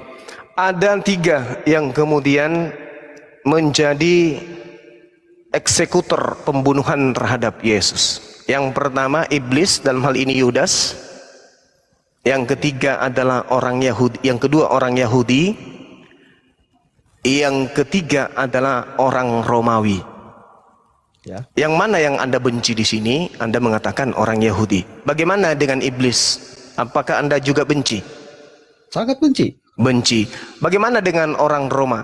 Apakah Anda benci? Sangat benci. 3 eksekutor Anda benci. Kalau eksekutor ini tidak mengeksekusi mati Yesus Anda, bagaimana cara Anda menebus dosa Anda? Begini, kami Yesus disalib bukan berarti kami tidak berdosa, Bang Juma. Itu hanyalah ibaratnya ayat Alkitab mengatakan Yesus mati di kayu salib untuk menebus dosa-dosa manusia. Nah, bukan berarti kami langsung berbangga diri. Sekarang ini kami nggak punya dosa. Justru dosa saya sangat banyak gitu loh. Artinya di dalam itu udah saya paparkan tadi waktu sebelum saya keluar dari sini yang barusan pas saya naik, udah saya bilang Bang Zuma, saya bikin umpamanya, tapi saya tidak berbicara dalil. Saya bikin umpamanya. Udah saya bilang, saya pernah menangis di depan anak saya pura-pura nangis supaya dia tahu bagaimana cara saya menafkahi dia, bagaimana susahnya saya, sehingga biar dia berbuat baik. Begitu juga lah Tuhan kepada umatnya. Tapi dia bukan pura-pura. Beda pura-pura manusia, beda pura-pura Tuhan Yesus ya. Saya nggak bilang pura-pura, tapi begitulah caranya untuk menyampaikan bahwa dia mengasihi anak-anaknya. Ini gitu, Anda berbicara asumsi pribadi atau ada firman Tuhannya yang mendukung itu? Kalau firman Tuhan yang mendukung hanya pemahaman saja Bang Zuma. Oke, Amsal 3 nomor 5, berpeganglah kepada firman Tuhan, jangan berpegang kepada pendapat pribadi. Oke. Nah, sekarang kalau Anda menafikan 3 eksekutor pembunuhan terhadap oknum yang ada di atas tiang salib ini, karena Anda membenci kemudian, lalu Anda mengatakan penebusan dosa ini, lalu Anda mengatakan bahwa Kristen tidak semurni-murninya kemudian tidak melakukan dosa. Itu Anda sedang menggugurkan tujuan pembunuhan terhadap Yesus. Karena dalil demi dalil, contoh 1 Yohanes 1 nomor 7, tetapi jika hidup di dalam terang sama seperti dia yang ada dalam terang, maka kita beroleh persekutuan seorang dengan yang lain. Dengan darah Yesus anaknya itu mensucikan kita. Jangan Anda berasumsi sementara dosa yang Anda punya itu disucikan oleh darah Yesus. Jangan Anda menolak itu. Itu namanya Anda mengambil sesuatu barang tapi Anda mengaku tidak mengambilnya. Itu pencuri namanya. Roma 5 nomor 12 juga sama. Sebab itu sama seperti dosa telah masuk ke dalam dunia ini oleh satu orang, maka demikian juga kemudian satu orang ini harus mati untuk menebus dosa tersebut. Begitu juga dikatakan dalam Galatia 3. Orang-orang sudah terkutuk oleh hukum Taurat, maka dengan jadinya dia terkutuk di atas tiang salib, maka dosa-dosa orang Kristen itu telah ditebus dari hukum Taurat. Kemudian di dalam 1 Petrus 2 nomor 24, dia sendiri telah memikul dosa kita. Saya ulang, dia sendiri yang telah memikul kita di dalam tubuhnya di kayu salib, supaya kita yang telah mati terhadap dosa hidup untuk kebenaran. Jadi jangan Anda mengambil barang kemudian Anda mengatakan, oh tidak, saya tidak mengambil barang. Itu pencuri namanya. 1 Petrus 1 nomor 2, yaitu orang-orang yang dipilih sesuai dengan rencana Elohim Tuhan kita, yang dikuduskan oleh Roh supaya taat kepada Yesus Kristus dan menerima percikan darahnya. Jadi jangan Anda mengatakan, oh tidak, kami tidak butuh darah Yesus. No, itu nonsense, itu bullshit. Di dalam 1 Petrus 3 nomor 18, sebab juga Kristus telah mati sekali untuk semua dosa-dosa Kristen. Ini dalil, Bu. Ini dalil. 1 Petrus 3 nomor 18, sebab juga Kristus telah mati sekali untuk semua dosa Kristen. Ia yang benar untuk orang-orang yang tidak benar, supaya ia membawa kita kepada Elohim. Ia yang telah dibunuh dalam keadaannya sebagai manusia, tetapi yang telah dibangkitkan menurut Roh. Ini dalil. Anda nggak boleh menolak dalil yang ada. Kemudian 1 Korintus 5 nomor 7, buanglah ragi yang lama itu supaya kau menjadi adonan yang baru, sebab kamu memang tidak beragi, sebab anak domba Paskah kita juga telah disembeli. Jadi raginya dibuang, Tauratnya dibuang, lalu mengambil ajaran kasihnya. 1 Yohanes 2 nomor 1. Anak-anakku yang terkasih, jangan engkau melakukan dosa. Akan tetapi jika kalian berdosa, ada Yesus sebagai pendamai atas dosa-dosa kita. Jadi orang Kristen ini mulut mengatakan eksekutor itu kami benci, tapi sebenarnya eksekutor itu adalah pahlawan tanpa jasa untuk Kristen. Tanpa iblis, tanpa orang Yahudi, tanpa orang Romawi, Kristen tidak akan dihapuskan dosa-dosanya berdasarkan dalil yang saya bacakan barusan. Tapi karena itu tidak rasional, karena itu tidak masuk logika, tidak rasional artinya tidak ada keseimbangan kebenarannya, maka Anda dengan percaya diri mengatakan kami sangat benci orang Yahudi. Oh ya? Kami sangat benci iblis. Oh ya? Kami sangat benci orang Romawi. Oh yes. Tapi faktanya, Bung, apa yang dihadiahkan mereka bertiga adalah lambang keselamatan bagi orang Kristen. Saya setiap melihat rumah ibadah orang Kristen pasti ada salib sebagai simbol di situ. Padahal Anda mengatakan saya benci. Kalau Anda benci, kenapa Anda ke sana? Di situ ada tanda salib. Kalau Anda tidak suka terhadap penyaliban dari eksekutor tiga ini, kenapa Anda masuk ke dalam rumah ibadah yang di situ ada simbol eksekutor tiga ini? Apa itu? Tiang salib. Kenapa Anda menggantungkan kalung di leher Anda dengan simbol kebencian Anda itu? Kenapa? Karena itulah kemunafikan. Makanya dikatakan siapakah pendusta itu? Dialah yang menyangkal bahwa Yesus itu adalah Kristus. Gitu, Bung. Oke, saya jawab, Bang Zuma. Silakan. Oh, Bang Zuma mengerti apa arti simbol? Pasti mengerti lah ya. Yes. Oke, begini. Ada tadi saya dengar, saya kutip dari kalimat Bang Zuma. Kami merayakan kematian Yesus dan kami meminum darahnya melalui roti. Kami bergembira ria, tepuk tangan di gereja merayakan kematian Yesus, gitu kan? Yes. Dan tujuan omongan Bang Zuma yang sekarang juga seperti itu, mengarahnya kan gitu. Sebenarnya gini Bang Zuma, kami ke gereja beribadah bertepuk tangan ria bukan berarti kami merayakan kematian Yesus, tidak.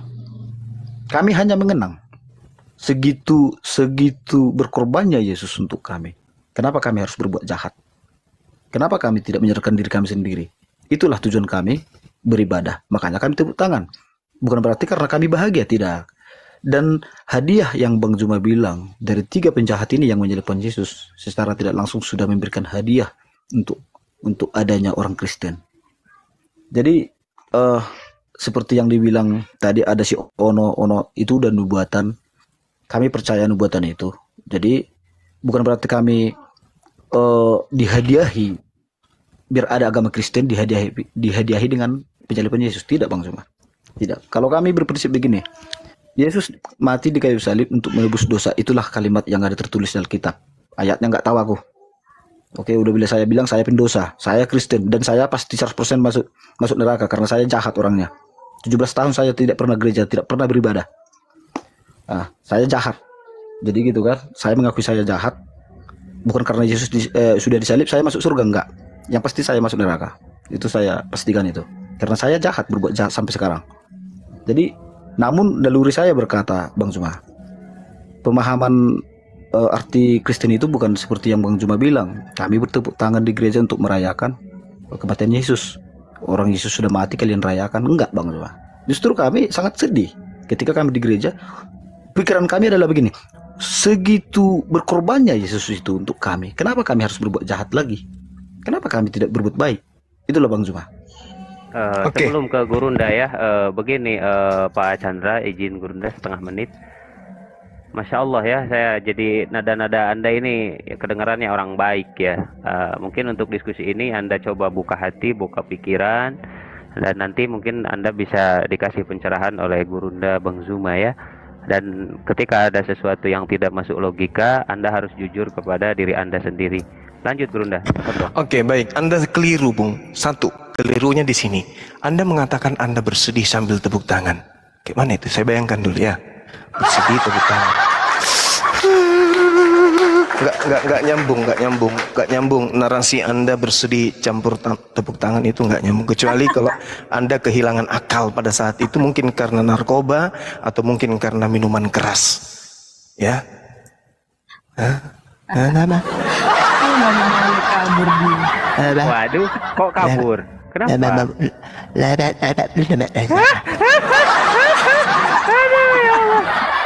Saya membayangkan ada orang bersedih, terharu, nangis, terseduh-seduh sampai tepuk tangan. Kalau bukan narkoba, minuman keras tuh yang menyebabkan. Yang kedua, ketika saudara mengatakan kami bersedih atas kematian, kami terharu, kami kagum terhadap pengorbanan Yesus, Anda keliru besar.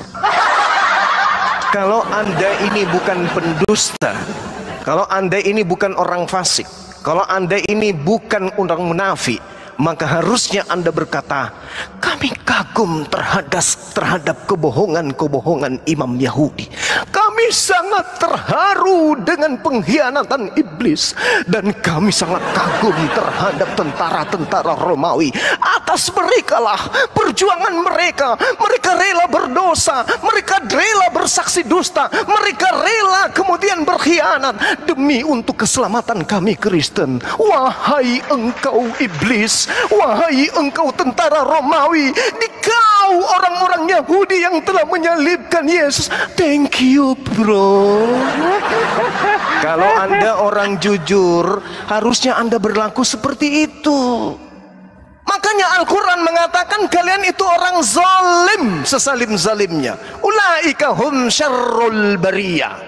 Kalian itu adalah seburuk-buruknya makhluk. Anda kemudian menempuh air dengan tangan, air meledak kemudian sampai kepada wajah Anda. Anda menengadah ke langit lalu meludah. Ludah itu jatuh pas di mata Anda sendiri. Anda tidak sadar.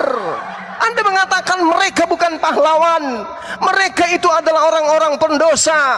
Tetapi hasil curian mereka, hasil perilaku kemunafikan mereka, pengingkaran mereka Anda makan. Ibarat Anda mengutus seorang pencuri perampok yang telah membongkar mal. Alfamart sudah ditutup, datang seorang perampok membongkar kemudian mesin ATM yang ada di sana. Uang yang diambil dari ATM-nya diantarkan ke rumah Anda. Anda mengambil hasil curian itu lalu Anda berkata dengan mulut Anda, terkutuklah orang yang menghancurkan mesin ATM yang ada di Alfamart. Kurang ajar, kalau ada di sini ku pijak lehernya. Tapi uang yang Anda kasih Anda terima dan Anda terbahak-bahak. Begitu Anda membeli HP pura-pura nangis, HP iPhone, aku bersedih, HP iPhone, sambil tepuk tangan Anda menangis. HP iPhone, kenapa harus ada Anda dari hasil curian? Andai saja dia tidak mencuri, aku tidak punya HP iPhone. Ini apa namanya? Ini namanya agama kangkung. Ngerti? Anda paham itu? Makanya Al-Quran mengatakan wa makaru wa makarallah wallahu khairul makirin. Anda tertipu dan tidak pernah sadar kalau hari ini Anda berada dalam tipuan. Anda harus paham itu. Jadi nasihat saya kepada saudara-saudara yang masih bisa kemudian disehatkan, berterima kasihlah kepada setan, berterima kasihlah kepada imam Yahudi, berterima kasihlah kepada tentara Romawi, karena merekalah kemudian kalian punya dosa bisa ditebuskan. Jangan Anda kotori lisan Anda dengan kemunafikan.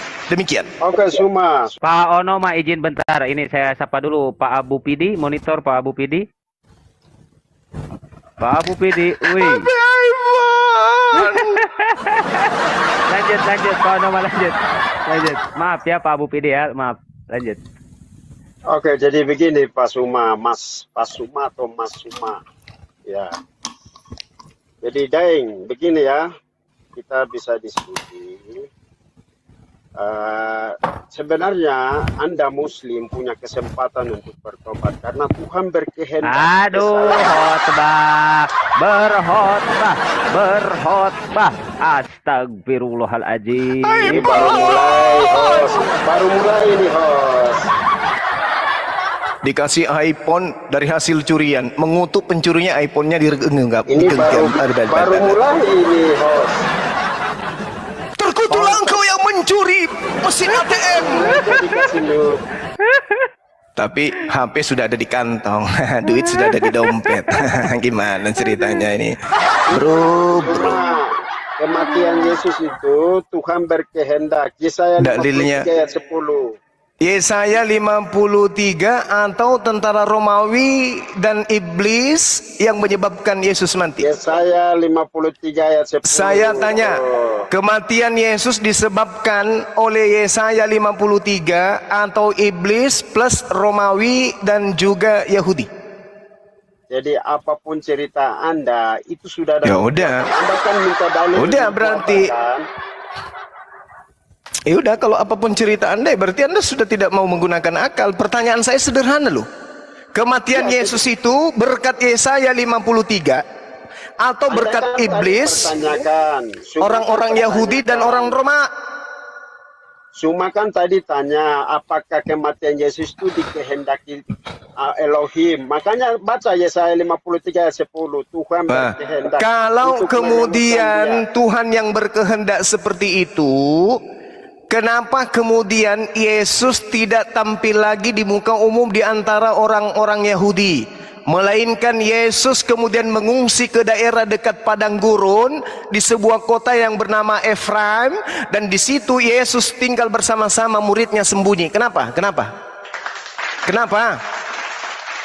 Jadi kita menghargai semua. Anda mau ceramah di sini. Loh, kok ceramah? Saya bertanya. Yohanes 11 menceritakan sejak Yesus diumumkan di khalayak banyak akan ditangkap untuk dibunuh, Yesus kemudian sembunyi di Efraim. Ya, kenapa bisa dia? Cuma Anda kan modalnya kan teriak-teriak doang, tidak ada isi. Kenapa? Isinya enggak ada. Makanya kita jelaskan, Anda itu pasti lari-lari. Kan Anda kan apa ini onoma tidak antum ini berbicara apa gak jelas. Iya, kalau kita sudah ceritakan tentang nubuatan, Anda tidak perlu lari-lari. Sudah jelas kan? Sudah jelas. Tuhan kan berkehendak. Bentar, barangkali Song ini agak malas.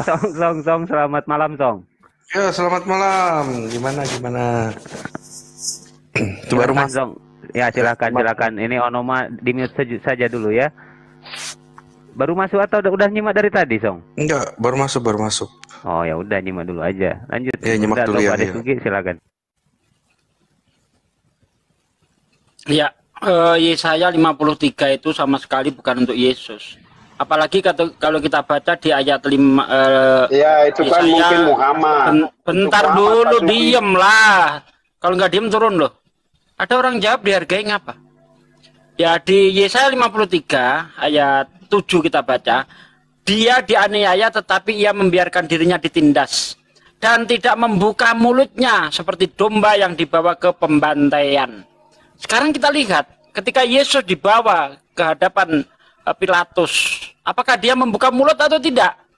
Ternyata dia membuka mulutnya. Kalau kita lihat misalnya di dalam Yohanes 18. Yohanes 18 di situ ayat 23 ya. Ntar saya bukakan ya.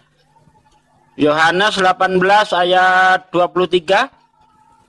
Di situ Yesus membuka mulut. Bentar dulu, diem. Jawab Yesus kepadanya, jikalau kataku itu salah, tunjukkanlah salahnya. Tetapi jikalau kataku itu benar, mengapa engkau menampar aku? Buka mulut. Padahal di Yesaya 57 dia tidak membuka mulut. Ayat 36-nya kita lihat. Di ayat 36, jawab Yesus, kerajaanku bukan dari dunia ini. Jika kerajaanku dari dunia ini, pastilah hamba-hambaku melawan supaya aku jangan diserahkan. Masih kurang lagi, kita lihat Matius. Matius 27 ayat 46. Coba. Matius 27, 46. Kita lihat apa di situ. Kira-kira jam 3 berserulah Yesus dengan suara nyaring, Eli, Eli, lama sabachthani. Artinya, Tuhanku, Tuhanku, mengapa engkau meninggalkan aku? Jadi Yesaya 53 sama sekali bukan untuk Yesus. Yesus tidak memenuhi nubuat. Di Yesaya 53 ayat 10, Yesus akan melihat keturunannya. Berarti Yesus tidak mati disalib kalau begitu. Terima kasih. Ya, Pak Sugi, itu jawab. Jadi Yesus menjawab.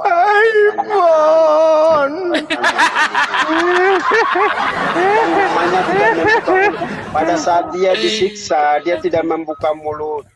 Oke, pada saat dia apa nggak membuka mulut? Eli lama sabaktani itu nggak buka mulut. Ya, itu kan dia menggenapi kitab Mazmur. Alah, menggenapi apa?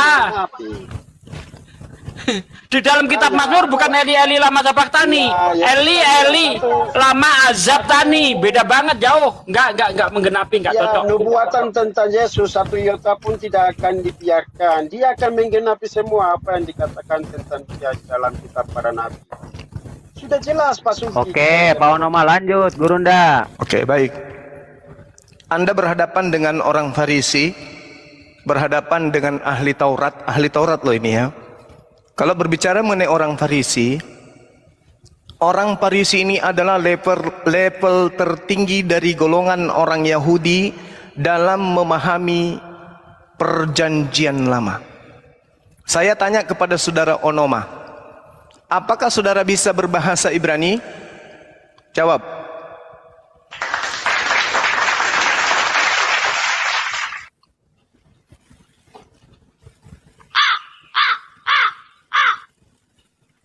iPhone.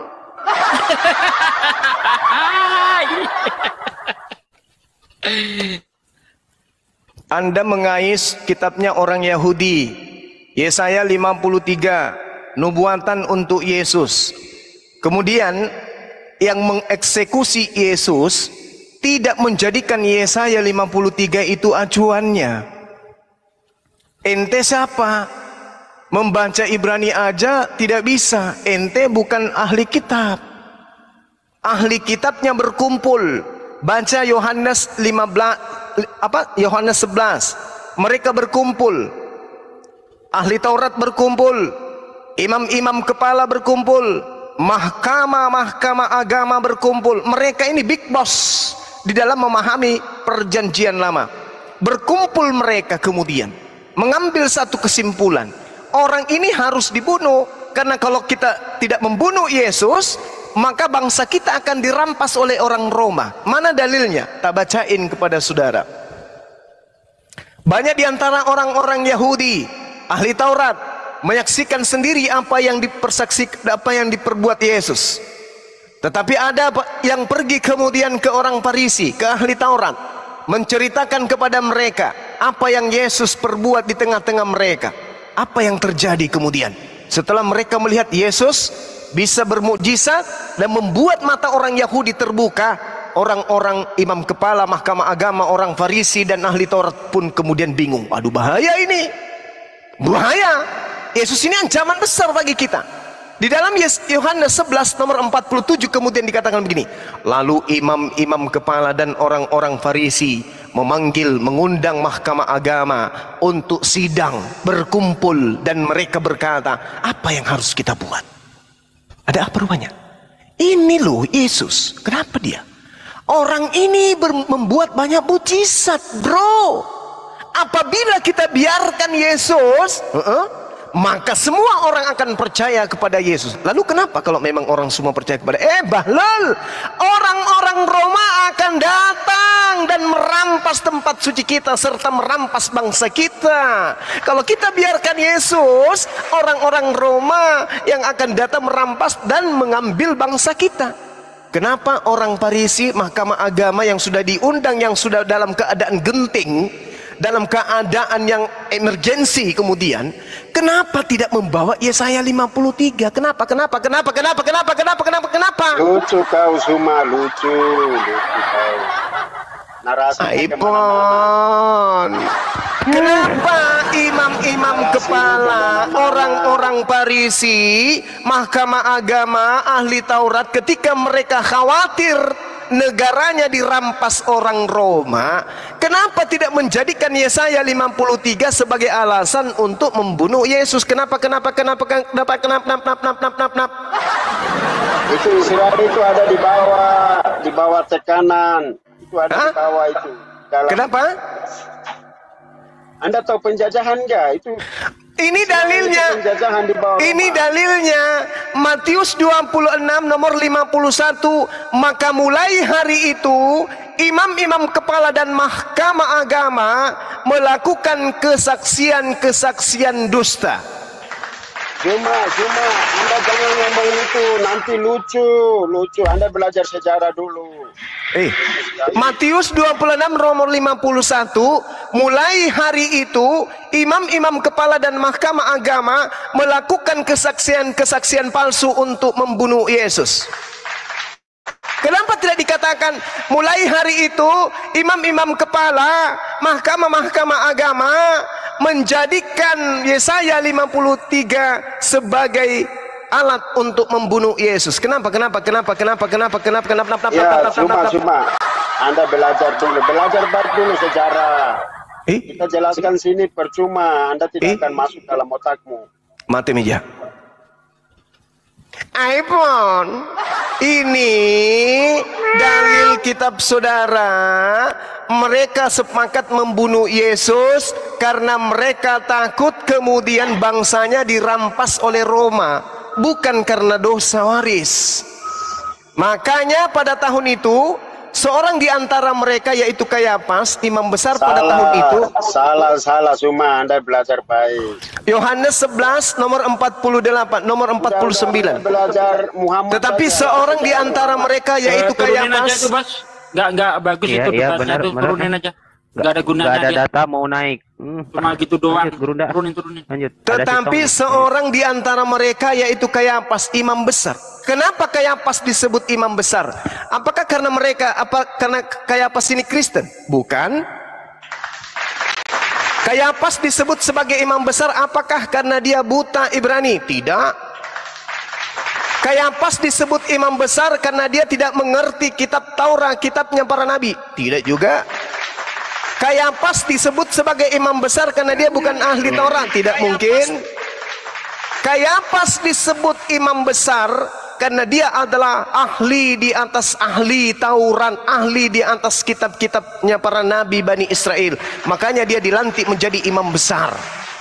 Kenapa imam besar ini yang mengerti kemudian firman Tuhan di dalam kitab para nabinya orang Yahudi ini tidak menjadikan Yesaya 53 sebagai alasan kemudian untuk membunuh Yesus? Kenapa? Karena mereka paham Yesaya 53 bukanlah untuk Yesus. Hanya orang-orang Kristen dari barat inilah yang ngaku-ngaku Yesus ada di Yesaya 53. Apa buktinya? Kita baca nomor 50. Dan kamu tidak insaf bahwa lebih berguna bagi kamu jika satu orang Yesus mati untuk bangsa kita, bukan untuk dosa warisnya Romawi, Yunani, Kristen, bukan. Tapi untuk bangsa kita. Bangsa kita apa bangsa kita? Indonesia. Salah kuclut. Bangsa kita di situ adalah bangsa Israel. Lebih baik satu orang Yesus mati untuk bangsa Israel, bukan untuk bangsa Romawi, bukan untuk bangsa Indonesia, bukan untuk suku bangsa Batak, Bugis, Makassar, Toraja, Ambon, Papua, bukan. Tetapi lebih baik Yesus mati untuk bangsa Israel daripada seluruh bangsa Israel itu binasa. Ini dalil. Yohanes 11 nomor 50. Dan bukan untuk bangsa itu saja, tetapi untuk mengumpulkan dan mempersatukan anak-anak Elohim yang bercerai-berai. Maksudnya Bani Israel yang sudah terlempar keluar meninggalkan Yerusalem. Mulai hari itu mereka sepakat untuk membunuh Yesus. Kenapa dia sepakat membunuh Yesus? Apakah karena Yesaya 53? Bukan. Mereka sepakat membunuh Yesus karena mereka takut bangsanya dirampas oleh orang Roma. Mana dalilnya? Yohanes 11 nomor 48. Karena itu Yesus tidak lagi terlihat, tidak tampil lagi Yesus itu di muka umum di antara orang Yahudi. Yesus berangkat dari situ di daerah di padang gurun ke sebuah kota bernama Efraim, dan di situ ia tinggal bersama-sama dengan Pak Bom-Bom. Di situ dia bersama-sama dengan muridnya. Pada waktu hari Paskah, orang Yahudi sudah dekat dan banyak orang dari negeri berangkat ke Yerusalem untuk mensucikan diri sebelum Paskah. Mereka mencari Yesus, Dan sambil berdiri dalam bait Elohim, mereka berkata seorang kepada seorang yang lain, bagaimana pendapatmu? Akankah Yesus juga hadir di pesta ini? Sementara itu imam-imam kepala dan orang-orang Farisi telah memberikan perintah supaya setiap orang yang tahu di mana Yesus berada memberitahukannya agar mereka dapat menangkap dan membunuh Yesus. Yesus sembunyi, tidak ada nubuatan. Andai saja nubuatan ada pembunuhan terhadap Yesus, imam kepala akan memanggil Yesus. Yesus, iya, kesini ki dulu. Ya, kenapa ki? Sudah tiba saatnya nubuatan untukmu. Oh ya?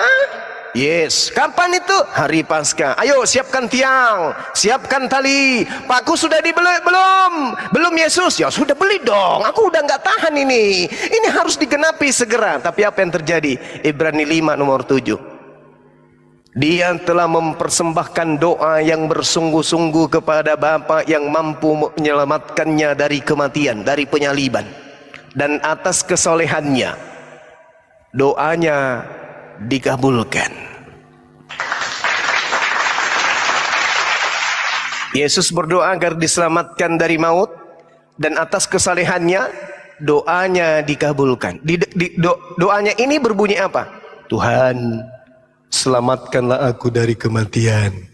Tuhan, selamatkanlah aku dari penyaliban. Dan atas kesalehannya doanya dikabulkan. Yesus selamat. Ibrani 5 nomor 7, baca. Baca dan baca. Demikian, silakan. Halo Bang Juma, selamat malam. Saya dong. Ya, Petra mute dulu ya, diam dulu ya, jangan sampai bertimpang tindih suaranya satu-satu. Tadi Ibrani 5 ayat 7 itu dikatakan doanya siapa? Doanya Yesus. Dia bukan memohon untuk diselamatkan, tetapi dari dalam doanya itu dia memohon, jadilah kehendakmu. 3 kali dia berkata seperti itu. Jadilah sesuai kehendakmu, seperti waktu Yesus datang ngomong anak manusia datang untuk menderita dan mati, lalu setelah 3 hari bangkit. Itu yang dikatakan Yesus sebelum penderitaannya. Jadi dia sudah tahu tentang hal itu. Lalu kata Pak Zuma yang tadi dikatakan dalam surat Ibrani ayat ke-5 dikatakan seperti ini. Kita harus baca ayat ke-6-nya.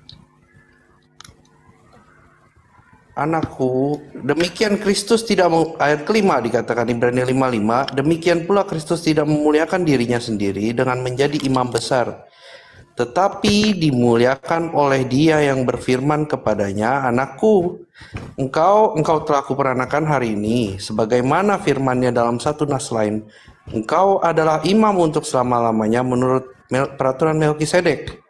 Lalu dalam doanya itu yang dikatakan tadi Bang Zuma ayat ke-7, lalu di ayat ke-8 saya bacakan, dan sekalipun ia adalah anak, ia telah belajar menjadi taat dari apa yang telah dideritanya.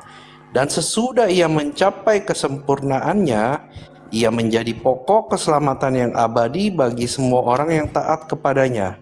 Dan ia dipanggil menjadi imam besar oleh Allah menurut peraturan Melkisedek. Jadi apa di dalam kisah Ibrani ini adalah penyelamatan Yesus dalam peraturan Melkisedek itu.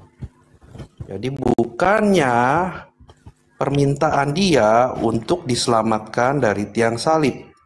Karena doa terakhir Yesus dikatakan jadilah sesuai dengan kehendakmu. Bukan dibilang perkataan Yesus terakhir dalam doanya bukan bilang selamatkan aku daripada derita ini. Tetapi ditutup 3 kali. Jadilah kehendakmu Bapa. Jadi itu saja ya. Makasih. Baik. Bung, seharusnya Anda membaca lengkap Ibrani 5 nomor 7 itu. Dalam hidupnya sebagai manusia, Yesus mempersembahkan doa dan permohonan dengan ratap tangis dan keluhan kepada Tuhan, kepada Dia yang sanggup menyelamatkannya dari apa? dari kematian. Thanatos dalam bahasa Yunani. Yesus kemudian berdoa, memohon dengan ratap tangis dan keluhan kepada Dia yang sanggup menyelamatkan dari kematian. Thanatos dalam bahasa Yunani. Dan karena kesalehannya, maka doanya di dalam bahasa Yunani disebutkan eisakauo. Eisakauo itu artinya dikabulkan. Jadi narasi yang benar adalah dalam hidupnya sebagai manusia, Yesus mempersembahkan doa dan permohonan dengan ratap tangis dan keluhan kepada Dia yang sanggup menyelamatkannya dari kematian. Dan karena kesalehannya, doanya dikabulkan. Satu. Yang kedua, harusnya Anda membaca dengan sempurna Matius 26 nomor 39. Lalu Yesus maju sedikit, lalu sujud, dan setelah sujud apa yang dia lakukan? Preskomai. Apa preskomai itu? Dia dengan sangat memohon, dia berdoa dengan bersungguh-sungguh. Ya Bapakku. Bapak di sini apa dalam bahasa Yunani? Theos.